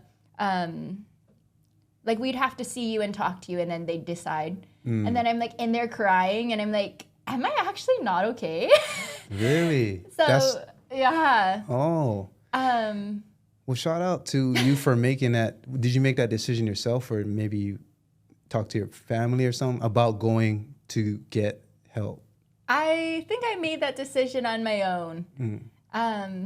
It's something that I just thought would be good for me, and it definitely was. I loved my therapist. She was the bomb. And I think that taking that step too was like, I just had this moment where I'm like, dude, I'm done with like feeling junk and feeling sorry for myself. Like I need to take some kind of action to feel better. And that was one that was like, okay, yeah, like a professional, tell me like what to do, because I don't know. And yeah, and then I feel like because I took that step, the universe gave me guidance. It like made me watch The Secret again, which talks about the law of attraction. It like, I remember one of my clients for like a baby shoot gave me this planner, and I had been thinking about like keeping like a gratitude log. So I'm like, oh my gosh, how perfect. And it said something like be happy or something on it that I'm like, wow, cool. So then I started keeping a gratitude log, and I just started to reprioritize feeling good. I was like given a book actually by Balbino, an audiobook. It's called Super Attractor, like how to live a life beyond your wildest dreams or something. And it's kind of funny because he started listening to it and he's like, this is like way too hippie for me, but like Crysta would probably like this. So he sent it to me and he like never even read it. And it was like the most life-changing book for me. I feel like I listened to it like 10 times, I feel like at this point.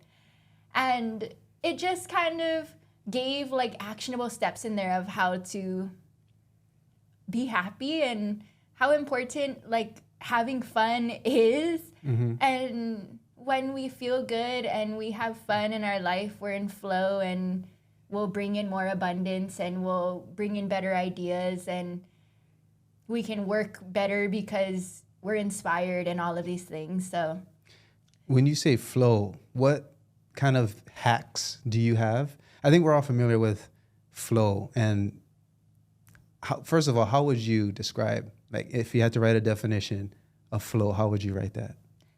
Flow in like a metaphorical sense of like your life in flow? However you want. Like how you just used it. Okay. I think being in flow would be when you're, I'm like without using the word. I know, right? When there's no resistance, you're kind of tracking along and things are going well and you're just flowing. Yeah. You're just flowing. Yeah, there's not like a bunch of bumps in the road. You're just going along and things are going well, and the next opportunity is presented to you and you feel good.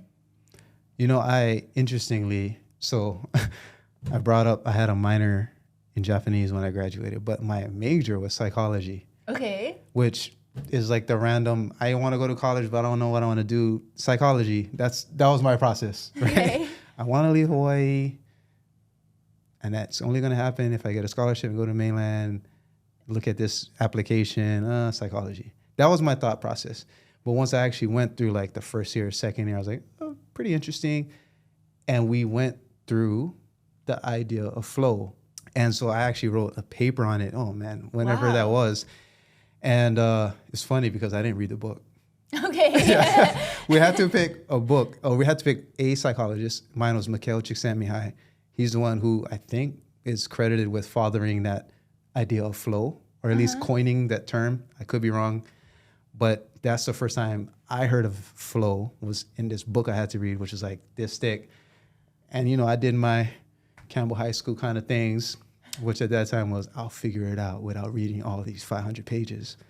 And I probably read more because I did so much research around it. And so that's the first time which is actually like right in I left the nest. In my story up to date, this is my Act 2, beginning of Act 2, where I've left home, literally in this case. I left home, I left the island, I went beyond the horizon. That was my Moana past the brakes moment, was me going to Oregon. And I'm like in this kind of fumbling around, finding new friends, finding new foes, kind of almost a montage, but not yet the montage part of my story. And in that, I learned flow, and I'm like, oh, this seems like a very good definition of what I feel when at that time I was into like painting and graffiti and just sketching, getting big butcher papers in our house and putting it like on the wall and just going crazy. And so for me, what I remember whenever I hear flow is a couple things. One is time. Time can either seem faster or slower for me. So that's one thing I know when I'm in flow. Or if I'm doing something that time dilution, it gets faster or slower. That's one kind of like thing this is something I like. This is something I want to do. The time thing. And then the other part was kind of what you said about least resistance, the path of least resistance. It just seems to happen almost as if you're like third person, bird's eye view of yourself, doing whatever you're doing. And it's just like watching almost like water go along the banks of a river or something, right? Seeking a point of like the lowest point. It's just naturally going to happen. It's just a law that's written. So for me, it's like looking at myself doing what I'm doing. And it's like, yeah, of course, he's going to just go that way and do this thing. And so if I just think of those two things, the time dilation and then just sort of like the natural, I got using flow. But that to me are ways that I want to identify if I'm doing something that I love. And then my question for you was, do you have any way to hack sort of into the flow? Like if you want to get into the flow state, is there something that you do to sort of jumpstart that? Yeah. So that's what I loved about that book, because it talks about how to kind of like get happy. Because like in The Secret, they talk about how powerful it is to feel good and have good emotions. But then it's like, okay, but how? One thing is like, if you're really feeling junk, there's like a concept of having an anchor thought. And this anchor thought is something that makes you feel really good, and it can be totally unrelated to whatever is going on. So in that time when I was feeling really bad, this is like really weird, but you met my bird, so you kind of know. But like, so I had this really, I know this is weird. I had this little bird, and she was like the best pet ever. And so I would actually, she was like my thought that no matter what, I could think about her and be like, and like feel good. So I remember like being at work and stuff and going through and everything, and then I would like have moments where like, hey, I want to feel better and I want to feel happier, and I'd like think about my little bird. And then the science behind it is like that when you kind of elevate your emotions and feel a little bit better, and like you'll kind of have more ideas of how to get out of that situation or problem solve or have the next best thought or have gratitude or something. So it just kind of like gets you into a good thinking place. And of course, that can be different for everybody. Like it could be your children or like picturing yourself laying on a beach or something, like whatever it may be. And then once you feel a little bit better, I feel like gratitude is always something that kind of helps propel you forward in that sense. Like think about what you're grateful for, whether that's like tiny things like I'm grateful that flower is so pretty right now, or deep things like I'm grateful for how far I've come. Like again, that looking back, right? Yeah. That practice of looking back and like, you know what, I'm in a better place today, and or you know, so you bring up like your anchor thought, your happy thoughts, but then also gratitude. And I think an easy way to hack into that gratitude is looking back. One other way I would suggest, in case you're like, I need more ways to feel grateful, is to travel. Yeah. Because then you really see the majority of the human experience. Well, majority, it depends how much you travel, but you see how biased your own human experience is in relation to all the other humans that are living right now, at least. You could go into history books, you could watch documentaries and stuff, but then that requires a little bit more emotional intelligence, I think, to really process. Like if I'm watching something that happened in the 1500s, Britain, you know what I mean? Like that's different than if I actually went to London or something. And so having that experience of seeing other humans experience, huge gratitude bomb. You know, I should have had negative word, but like that's how it feels, the impact of seeing how other people live. Again, it could be, and I would suggest like go to what we call third world countries, but visit the whole spectrum of the human experience, where people make an average, minimum wage in Hawaii is what, 15, I don't know, bucks, right? Some people make $15 a month. Like go there. Yeah. Right? And then just have that experience that is going to put you right on that. It's a humble pie right down the throat. You know what I mean? And you're super grateful, because then you have that experience and you look back like, bruh, why am I complaining?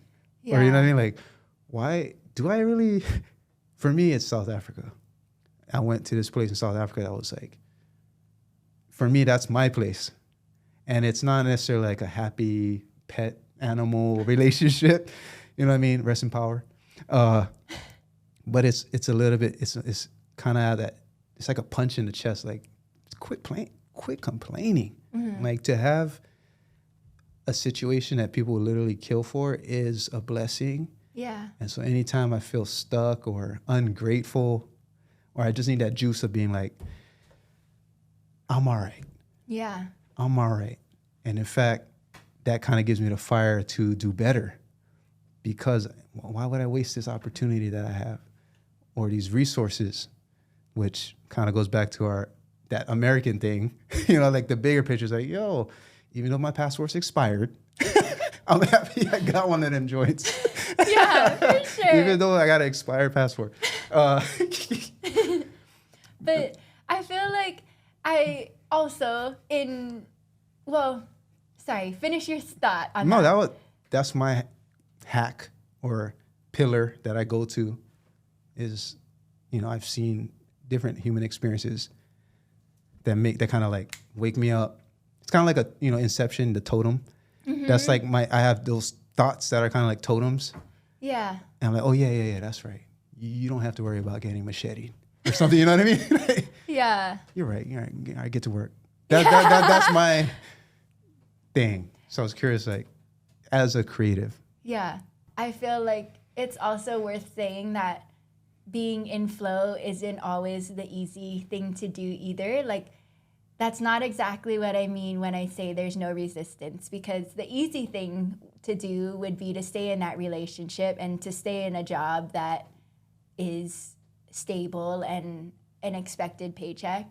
But like, I don't necessarily consider that flow either, because I feel like flow also goes with that joy and happiness. And even though they were like some bumps and rocks in my river when those things weren't like aligned and good. So it took like taking that scary step to get into that path of the river that was gonna flow, you know? I feel so whenever like I'm having a conversation or we're having thoughts, I always try and visualize it. And it's easy when you talk about water. Like we grew up around water. Like we're so used to it. That's another part, like traveling. It's like, yo, some people, they're not used to seeing this much water. Yeah. You know what I mean? And I think that has a profound effect, especially on children growing up. Because I think my personal thing is like, I think it just represents unknown. But you're comfortable, it's close. So you're familiar with this unknown. You don't know if you step right there, if there's a rock, there's a vana, or, you know, who knows, there's a rogue wave. There's all these unknowns that I think visually, like I connect with the ocean and like a horizon that's just flat. And I think that for me, that's part of who I am. Like, I'm okay with that. And now as like a 30-some-year-old dude, I feel more comfortable in that zone of like the unknown, because that's where you find the biggest gems. The safer known kind of road or street, however we put it, like relationship, job, path, or whatever. You're right. It is. You could argue it's easier to do that. There's less rocks and bumps because it's such a well-groomed path. And in fact, you might even have your, surround people around you, your family, friends, coworkers, whatever, who support that path and want you to stay there and keep you there when you try to step out of that path. But the biggest gems are not on there. And I think when you have, like, that's why the word flow is so amazing and stuck with me ever since that paper was like, it seems natural to me. It feels like it's less of a fight for me to go towards that, beyond that horizon, just right past where I love your earlier example about headlights. You can only see so far, especially over here on Farrington Highway. Like there's this one stretch where there's no traffic lights, and you can only see where your lights are. But you're never like, oh, let me just pull over. Like you just keep going, knowing like I can only see right there, and there's way more stuff ahead, and being like comfortable. So I don't know. I mean, would you say like where you are now, considering the fact that like there's an age gap between us two, but not like crazy big, but like what age do you think that you, not necessarily you, but like any, like tell the young girls in Hawaii listening, right? What age do you think it's like, if you want to go beyond, like you're going to take that step? I don't think there is one. I feel like there's women or people that have always kind of had desire for something, and then when they're 50, they're like, okay, like something triggers them to take that step at that point. Like, I don't think that there's a time limit or a right time, or like, I don't think that it's set. I feel like it's at any moment that you choose it and that you go for it, you can. So situational then? I think absolutely situational. It depends on your circumstances, and I think it's just, I don't think there's like if you hit 26 and you didn't do it yet, you're shit out of luck. Like, there's none of that. Yeah. You could be 76. Totally. Actually, that's one thing I have is like, how old is she? 70. She's going to be 73. Mm-hmm. My mom's going to be 73 this year. And see how I got to do the math. Like, what? Okay, she's going to be 73 this year. And this is the first time I'm saying it, but she's always been super like obsessive about what she does. And I think I get my artsiness from her. I've grown up seeing her sketching. I'm like, damn, that's a good sketch. Like, how do you draw that face so good? Like, wow. And then she's a hula practitioner as well for many, many years. Whatever she does, she goes like hard. You know what I'm saying? Like when we had the kids, she was like sewing stuff for the baby chair. Like, she's just one of those people who, and we all got like an auntie like that, right? For me, it's my mom, and whatever she does, she'll do it really well. And so recently, like I say recently, probably since I moved back home, so I don't know, for 5-ish years or something, she has been expressing this desire to start a business. Mm-hmm. And in my head, I'm like, fuck yeah. How can I help? And I think it's because she's literally retired, right? But to this point, like there's no age or time. It's situational. Now we're at this point where she's living alone, like both her sons moved out, they have their own kids and stuff, right? But she has this time and space, and she still has the same amount of like urge to output that I think she imparted on me. Like I have that insatiable need to like create things and innovate and like take this and do that, right? I think I got it from her, and she still has that. And I think now it's more like she sees what I'm doing and how you can basically make your own business doing something, right? And she's interested in technology. I'm like, yo, that sounds like she's about to start her own business. And why not? Like, why not 73-year-old woman start your own business? In fact, there's probably way more today, 73-year-olds starting businesses than there was 10 years ago, 30 years ago, 50 years ago. For sure. I want to actually kind of facilitate that in some way. Absolutely. Like, it's never too late. And if anything, maybe she's in an even better place to do it now because she has all the time and, like, she's retired. It's like... Yeah. Like, she should totally go for it. And I think that that type of person is something that I admire so much. Like, not just to do a bunch of stuff, but to get good at a bunch of stuff and to, like, put your heart into it. And that's something that, like, a concept that I'm grateful for that my husband really, like, lives by, that I guess I did to an extent, but I just think about it more. And I can, like, hear his voice saying,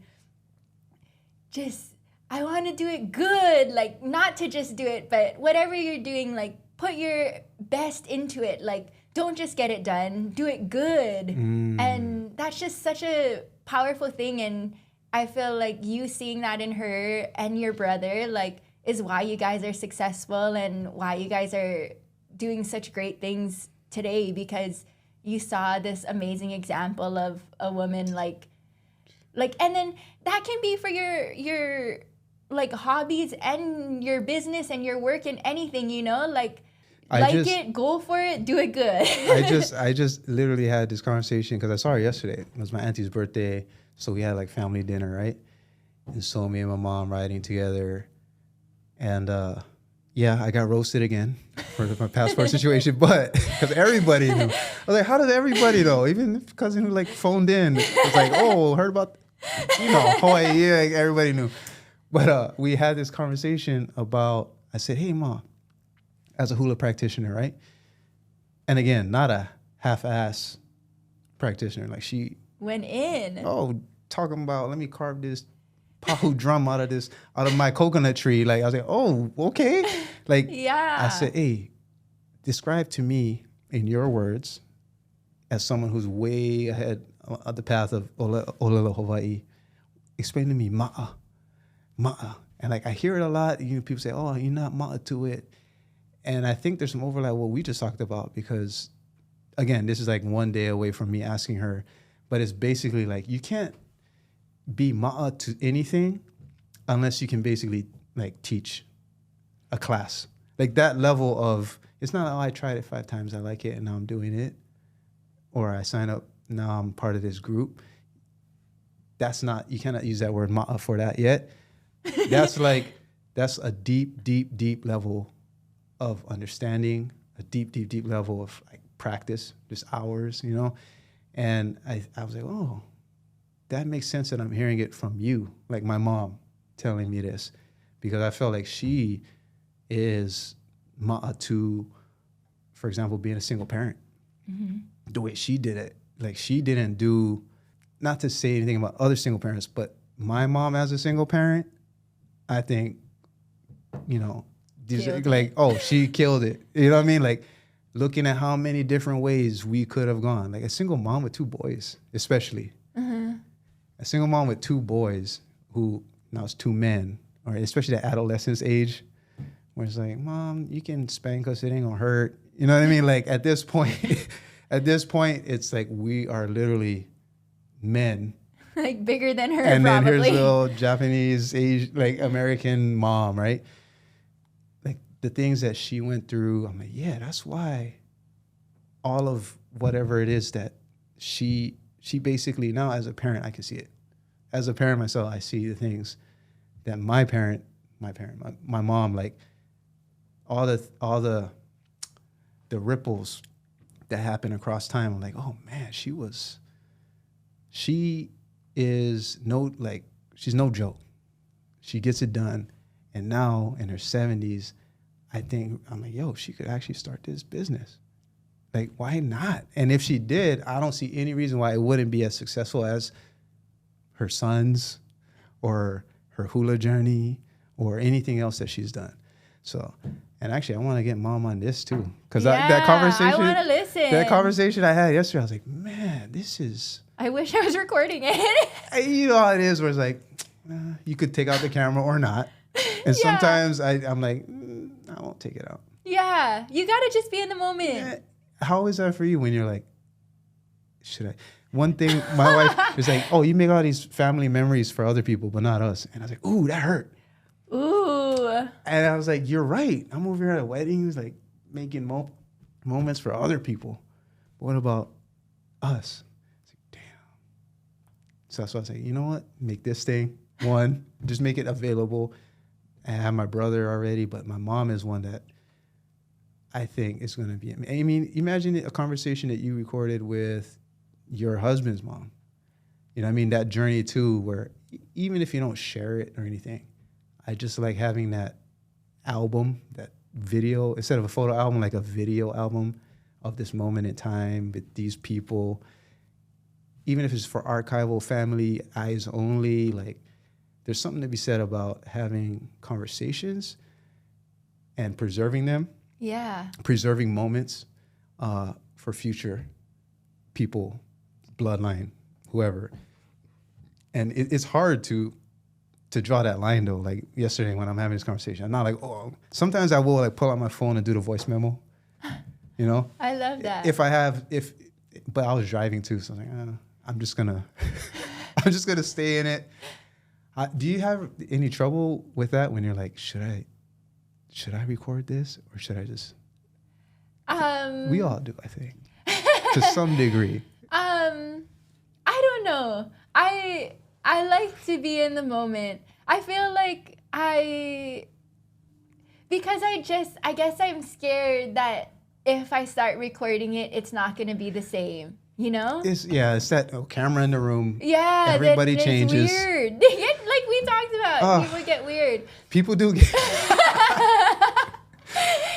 it just is like you just like are worried about how people you look and like how you sound and all of that. But I like the like secret voice memo thing. Like I mean, I think try it. Yeah, I totally will. That's like a great idea. I mean, not to say that you should be like exposing people's private moments. There is some if it's issues for your family, you know, privacy. Like. But you know, again, I'm not doing it with ill intent. Yeah. Right. I want to preserve this for not just myself, my future self, and my kids, and all that. So. Yeah, you can make the privacy argument like, yo, what the are you spying on me? No, Mom. You know what I mean? Like I feel like with family it's different though. Oh, way different. Yeah. But if you're like, you're right, people with cameras, like people get weird. And I think it just turns a switch on. I would like if someone's out there like a high level inventor, like help make an invisible camera. You can take that interpret that how you want, but we know what it's like on both sides of the camera, and we know how it changes the performance, whether you like it or not, it's performance of whoever's in front of the camera. And so like to get a truly candid moment, like, come on, we direct camera moment. Like, yeah, it's kind of, now we got all these issues of privacy, but imagine like a wedding venue that you didn't see any tripods, you didn't see any cameras. That changes, even if you're a guest. Yeah. You're a groomsman or whatever, like wherever you are at that wedding, it changes. Once these tripods are up and these mics are out and there's gimbals around here and then like guy with 2 cameras, like people change. Totally.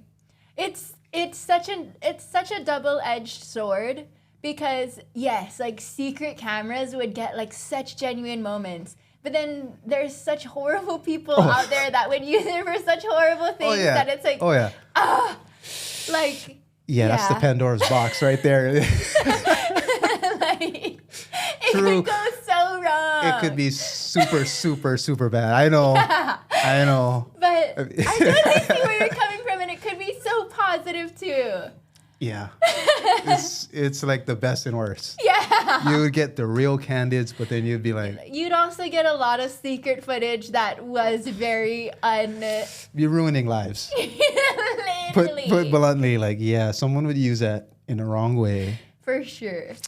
But, you could figure out a way, because I thought of ways to disguise in a right, like, consensual way to, like, disguise a camera, especially with kids are a little bit easier. You do family too, right? Like with kids. Kids sometimes are easier because they don't have that like insecurity. Anybody in the world is going to see this. Yeah. I think adults, especially if you have a smartphone, you know that any camera means it's a window to the world, and you're at the mercy of whoever's holding that camera, right? So there's that instant like shield up, perform kind of factor. But I don't think kids have learned that yet.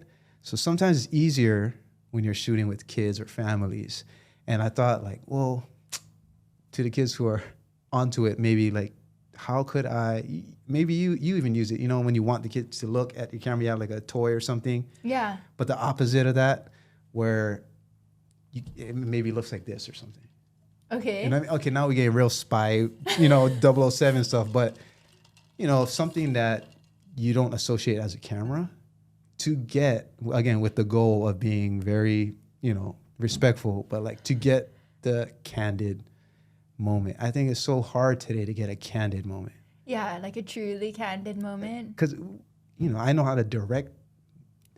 Look like a candid moment. I towards the tail end of my wedding career back in the day, I stopped, everyone has different prompting or directing things to say, right? Some people do I'm going to give you a prompt, right? A question, or I want you to ask you this kind of thing. And then I'm waiting for that moment because it usually elicits XYZ response. There's those kind of directions. I was more of I'm almost like you're a mannequin and I'm using my words to move your right elbow with a little more space between your hip. Put your right hand, put your thumb in your pocket. Like I would move it, but I don't want to. Like, I'm just telling you how to move your body. Chin this way, like whatever. Yeah. There's that kind of direction too, right? But that's still like, on this side of the camera, we're directing the natural, candid moment. Yeah. And like, how candid can you get? How natural can you get? Invisible camera. I know. I don't know. It's like also the part of like being a photographer / videographer of like, sometimes people's natural state isn't what they want to see of themselves either. Like they want us to make them look all like elbow here so that you look this way and like turn your chin and like tilt your head up a little bit because they want to like look like society standard of beauty, which also is like why we direct in that way in times. So there's just so many different things, but you're so right that to get a truly candid moment, an invisible camera would be the way. Hey, the way things are going. Harry Potter, that game Quidditch? Yes. That flying ball with the wings. That's how I see it. Like, it's not invisible, but it would be like if you had something that small. Like, if you just do a 3-camera setup like this, but let's say it's at a wedding and it's a ceremony, right? You got the aisle, then you got groom, bride, basic coverage, right? Uh-huh. Any talking head is the same kind of 3-camera coverage. Or even like this, 2-person conversation. It's like, if you just had these sort of like flying cameras that I could be at a control board somewhere off-site or even like remotely or even just out of view of the guest, Wizard of Oz style, like behind the curtain. I'm like, that would produce a very different video than what we have today. There's 2 video guys, there's 2 photographers, right? Moving around, and it's like, I feel like I took a dump on the wedding scene enough already in this in this episode, but I would like to see, like, if you talk about invisible, like an unplugged wedding, really unplugged.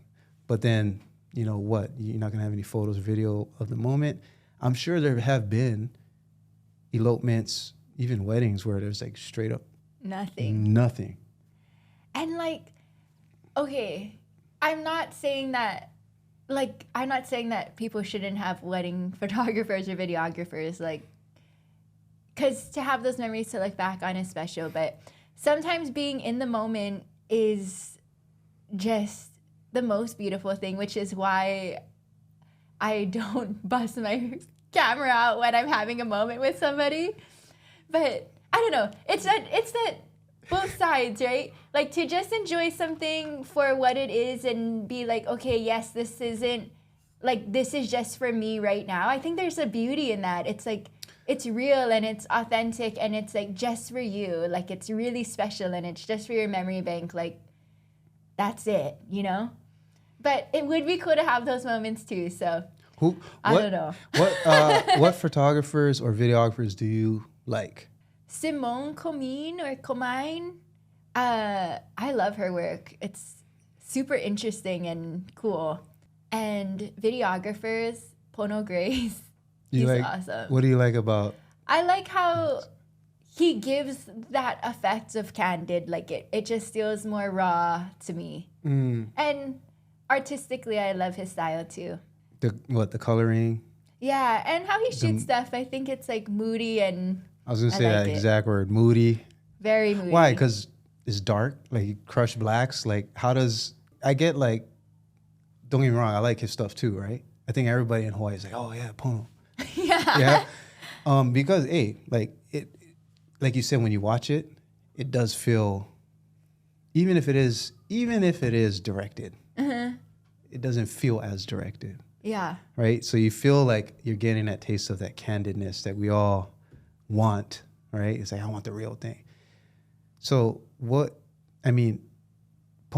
the Simone, you said, what about movies?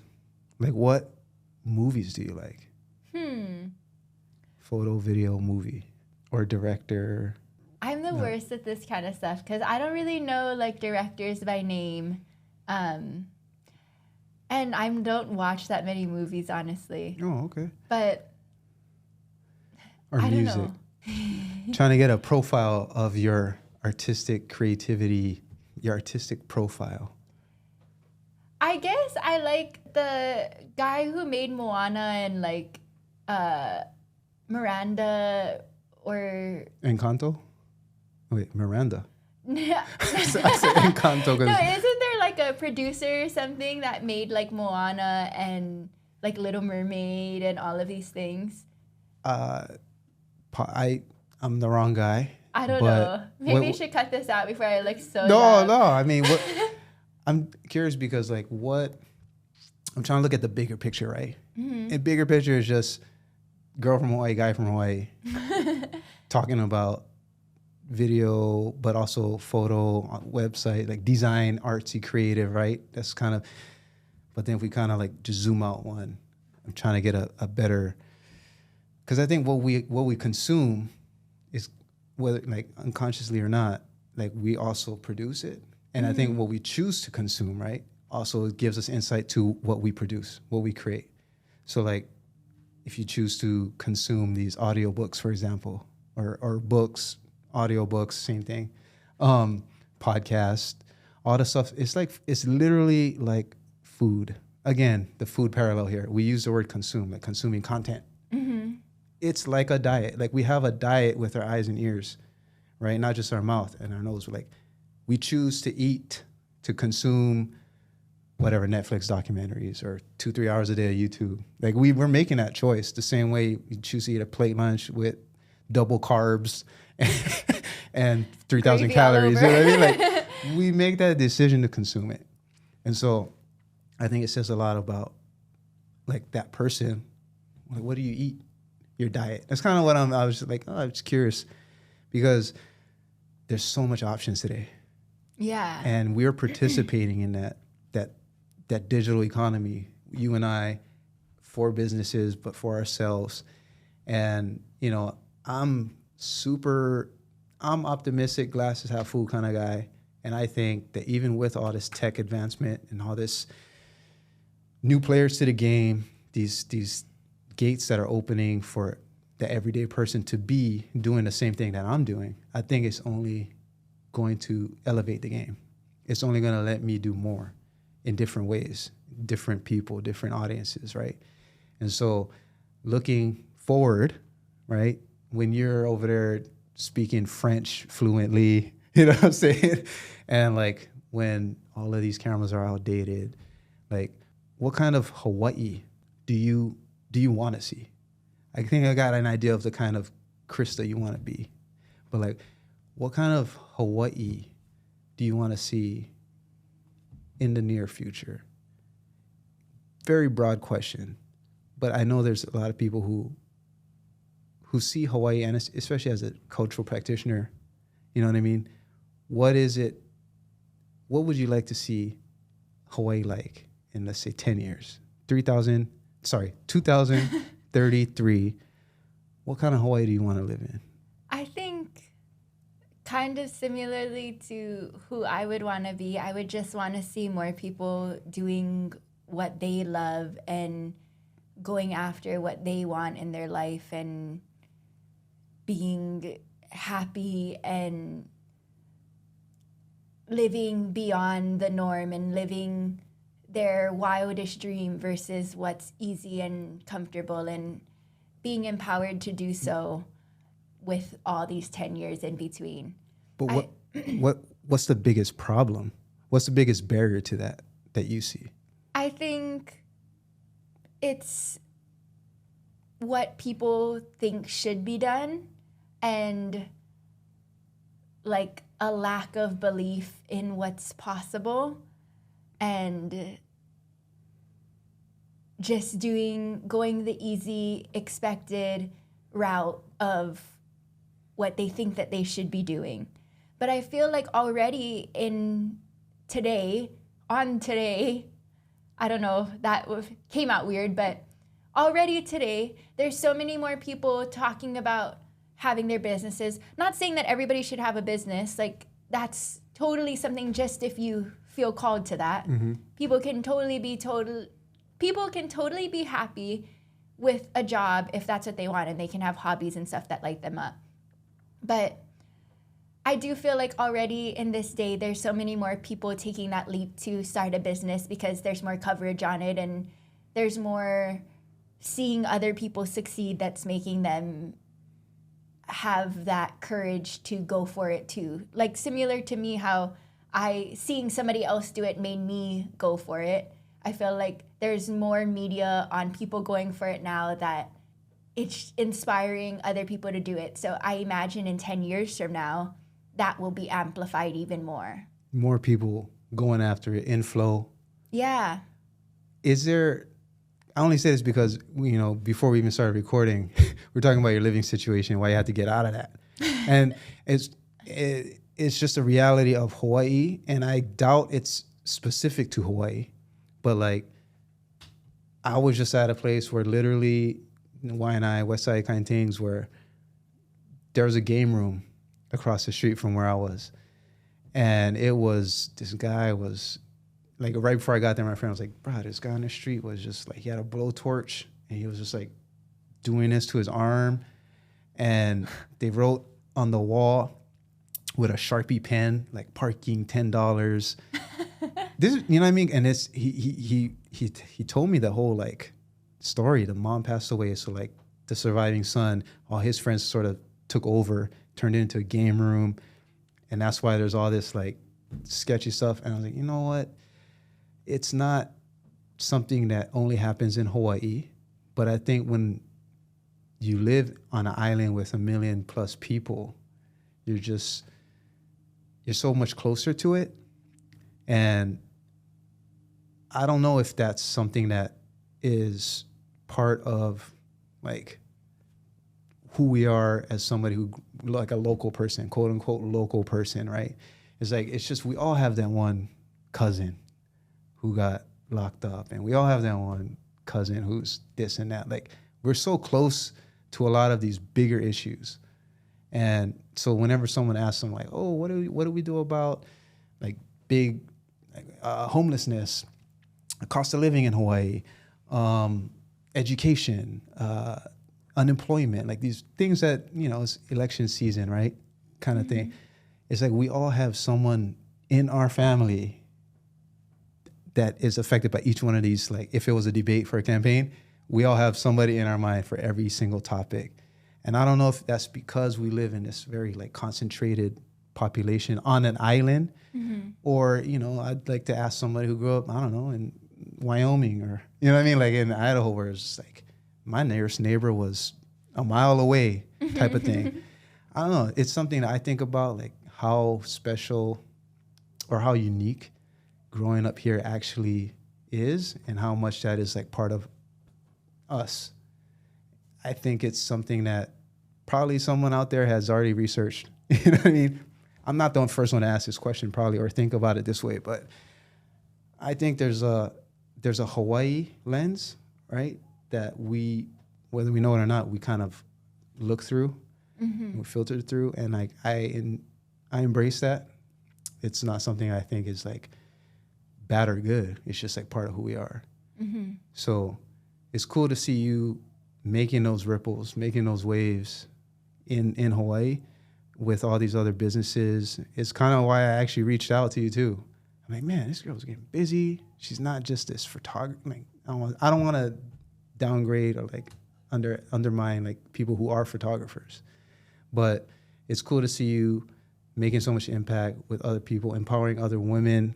Again, as a girl dad, I love to see that. I'm rooting for you. I'm a dad cheerleader in that sense. You know what I mean? Like, I want to see that. I want to see women win here in Hawaii, abroad.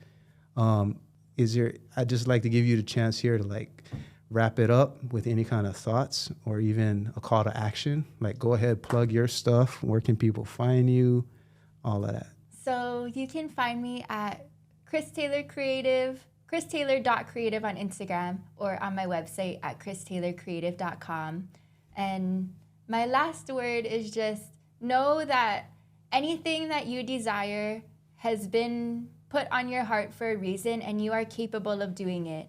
And if you don't know how now, that's okay. Like, just have that picture in your mind and work towards it in the little ways that you do know, and you will meet the people and you will have the opportunities that will lead you closer if you just keep going for it and taking action and keeping a positive mindset. And there's nothing different about Kenji and I than anybody else. Like, everybody can do what they love, and even if that's not running a business, like, you can be like Kenji's mom and just find hobbies and things that you love and go and do those things to the best extent. And that's like a beautiful way to live. And I just hope that for anybody who's watching this, you can find what makes you happy and just go for that full force and just live a happy, good life. Cool. Thanks, Crysta. Thank you. Yeah, no, that was fun. Yeah. That was 2 hours. I was like, oh, dang. Damn. That's 2 hours and 12 minutes. We went in on like so many different directions. I was like, you know what? There's always more.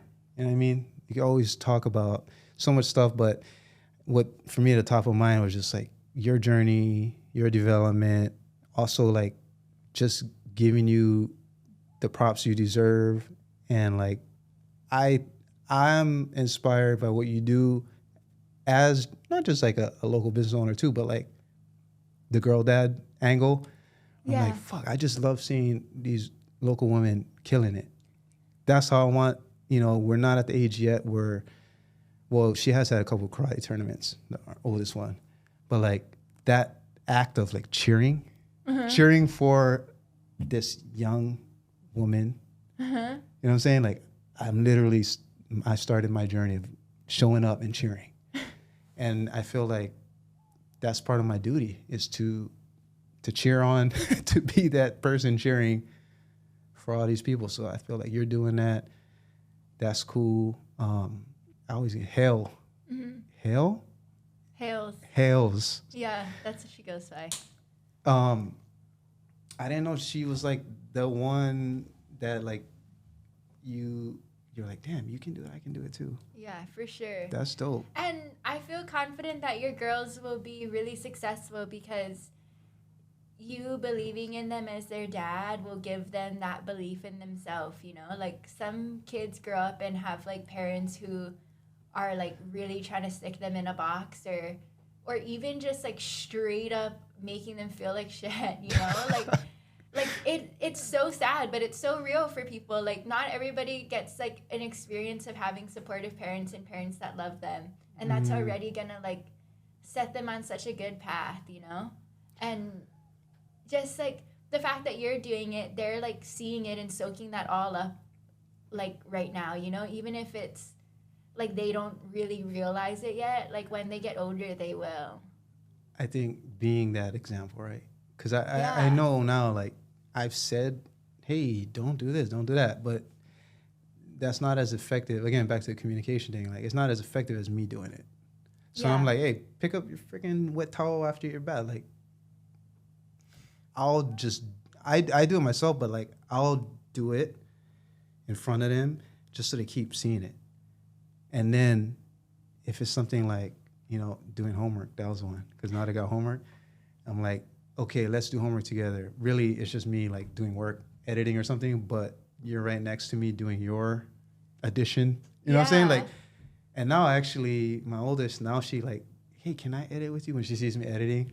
And she's like, oh, okay, Aloha. Oh, what's that? What are you guys making, And I'm like, oh, here. And I'll give her like a job. Like, okay, press this when I say it. You know what I mean? Press this when I say it. Go, press it. Like, but the fact that she gets more engaged when I'm doing it. When I'm saying it. Like totally. when I'm actually like doing something, then boom, she's like, what is that? Sample. Yeah. Okay, bro, go for it. I think like big picture goal is like to have, there's some talk like, so I work with a real estate team too, right? And with that, it's kind of like, there's a lot more money. Mm-hmm. And so there's a lot more potential, a lot more resources, right? To make impact and do things. But one thing, the conversation that's happening there is like, how do we give back, right? Because real estate in Hawaii is like there's kind of this uphill battle you have to face in the public eye. He's selling Hawaii kind of stuff. So, and it's true, right? Like there's truth on both sides, but it's like how can we give back or empower from the community that is giving us this much blessings? And one way was that kind of like an education. Like it's still an idea, but like how to make either a free kind of seminar, regular thing, monthly basis, but then also like there's women on our team too, so it's like maybe something more specific to women. Local, let's say high school girls only can come to this one, and like there's so many ways to give back, and I feel like now that we're almost in that position where we kind of have to, like I'm not saying like just money wise, I mean just age wise. we're at that point where we're like in the middle of like the old people and the young people. Mm-hmm. And so we got to kind of be that connective tissue of like, okay, now we're stewards. It feels like, I think that's to boil it down. I feel like a steward more than ever now. So it's kind of like, all right, how am I going to pass the torch? And I want to pass it like better than I grabbed it kind of thing. Yeah. So all these different ways, like even with this, to be honest, like I don't want to like be a Joe Rogan. Mm-hmm. You know what I mean? It's more I'd rather use what I can to, if it's a spotlight and I can move it, I'd rather point it at Crysta. And I'd rather point it at my brother and my mom. And I feel like the guy at like a theater, you know, with the light guy. Yeah. That's basically what I'm doing, but with different stuff. And like, oh, that person needs some shine over there. That person doing something good over there. Like, that's kind of how I feel versus like, oh, go for #1 podcast, Joe Rogan of Hawaii. Yeah. That, you know, like, if there's a reach, then great. But at the end of the day, I'm going to just do 100. I'm going to do 100 first. And then maybe at that time, this is going to be like 21, I think. Yay, cool. I think. And then like when I get to 100, I just want to, I look at it like a project, like a thesis project at university. Boom. I did 100 podcasts. And that's not easy, right? No. But I'm also laying the map for like everything. So how I built this system, the things I bought, how much it was, how much I pay. I have what's her name? Lizzo? No, not Lizzo. Why I say Lizzo? Lizzie. I went through the same thing. I didn't say that. But like, I was like, fuck, how much? 27 for him. And then there's 2 more guys now who are more project-based. So I know I have that hard $2,700 a month expense for one, the main guy, plus the other 2 who are project-based. Does he work for you like full time? Yeah. Wow, frick. He's from India. Oh. He's Indian. I never met him in real life. Okay. So I only have like, you talk about screens, yeah, like I only know homie Neelish. Neelish, he does work. Yeah. And so like, that was hard for me too, being like, fuck, am I going to spend that? But I was like, I know I have to. But then that whole process, I'm just documenting so that when I say, look, this is how you can do it. Yeah. Do 100, just have 100 conversations. Have 100 conversations with people you know. That's the other part. It's like, I'm going to only do this with people I like know. Yeah. Not like, oh, guess what? I got, if Barack Obama wanted to, I'd be like, all right, come through. But like, you know, it's not like guest hunting. Yeah. I'm like, no. Opposite. Like my message is more like, I guarantee you know, if you just had conversations with people you know. Yeah. Me, like the person who has the conversations, you're going to be way better off because you learn so much. That's like what I felt like when I was doing my podcast. Like after they would leave, I'd be so inspired by them. Like it was like, man, even if no one sees this and gets anything, like I totally got something out of this, which is like I was grateful for. So why did you stop then? It was just like my workload at that time. I didn't have my girl, and it just was like too much. And then also it started to get weird with the neighbor. And like we were literally filming like right there, and like you could like see like my spot to film was like on the dining table, and like the window to outside and her was like right there. So then it was kind of like sound aspect. Ooh. And yeah, I don't know. I could have totally kept doing it. Truly, like there's no excuse, but I just kind of like didn't. Well, I mean, not everything has to be recorded either. Yeah. I just think like if you have conversations with people regularly that you know, like again, the visual of me is like you probably seen it too, where like there's an axe guy going towards the diamonds, and like one gave up and is walking back, but they're the equal distant from the actual diamonds. Yeah. And one guy is still hacking at it. He's like this close. The other guy's like walking away. I'm like, that's kind of how it is. I look at it the other way, like up and down. So like right beneath me, where I am, there's a bunch of diamonds. I don't need to like search outwards. I just need to stay where I am. Like people I already know. This is just basically like people I already know close to me, versus going to find somebody else. Like if you tap into what is already right there with you, like the people you know, bruh, gems, guaranteed. But we kind of like, you know, when's the last time I had like a really good conversation with my mom? Like a little bit yesterday, but like this is basically like, hey, let's go have lunch. Let's go have coffee, like a business meeting. Yeah. Essentially, we're sitting down having a meeting, right? But it's really just a meeting of the minds. Yeah. And so like having regular meeting of the minds, it just so happens, you know, if your business can benefit, mine can benefit, great. That's an extra plus. But like, I'm just gonna keep doing it 100 times. Yeah. What time is it? It's 6:30. What time is that thing? It's at 7. Oh. No, you make it. Yeah, I totally will. Kamakana is close. I need to go